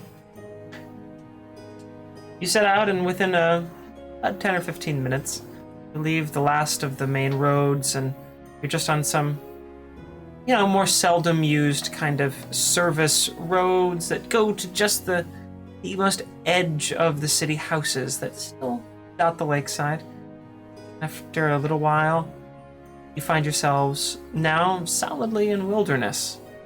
And although the lakeshore is clear, thick woods now border your left side, since you are heading on the southern coast of the lake, which is roughly where we're given directions to. Mm-hmm. At that point, we're going to call it for the day. Hmm. And Adam has to wait another week to be safe. maybe, If he's Unless the sun will be alive. up in a few hours. if he's alive, it is a good question. Might We're- not be. Were the ponies' pretzels any good? There were some of the better pretzels you've had. So we can roll with advantage on our pretzel day. Ah, you haven't ended the day though. We're still going. You're still going. Oh, There's no pretzel day check. You cannot have a couldn't. pretzel day yet. but they were good pretzels. They're pretty good pretzels. Good. So, unless you do something that would make your pretzel check worse, Like, die. then That would not be a pretzel try to day. remember until next week, because I'll let you roll with advantage on your next pretzel check. Thank you. Gonna have to See if hold you have a to pretzel that. day. What'd you say? We'll hold you to them. Please do, because I'm, liable to forget. Thank you for watching, everybody. Yeah, this was an interesting and more emotional session. I enjoyed having that mix of things, and enjoyed fleshing out the Tistaxi lore quite a bit. That's the important part. Hope you all enjoyed it too. Love you guys. I'll see you next week. Bye. Bye. Bye.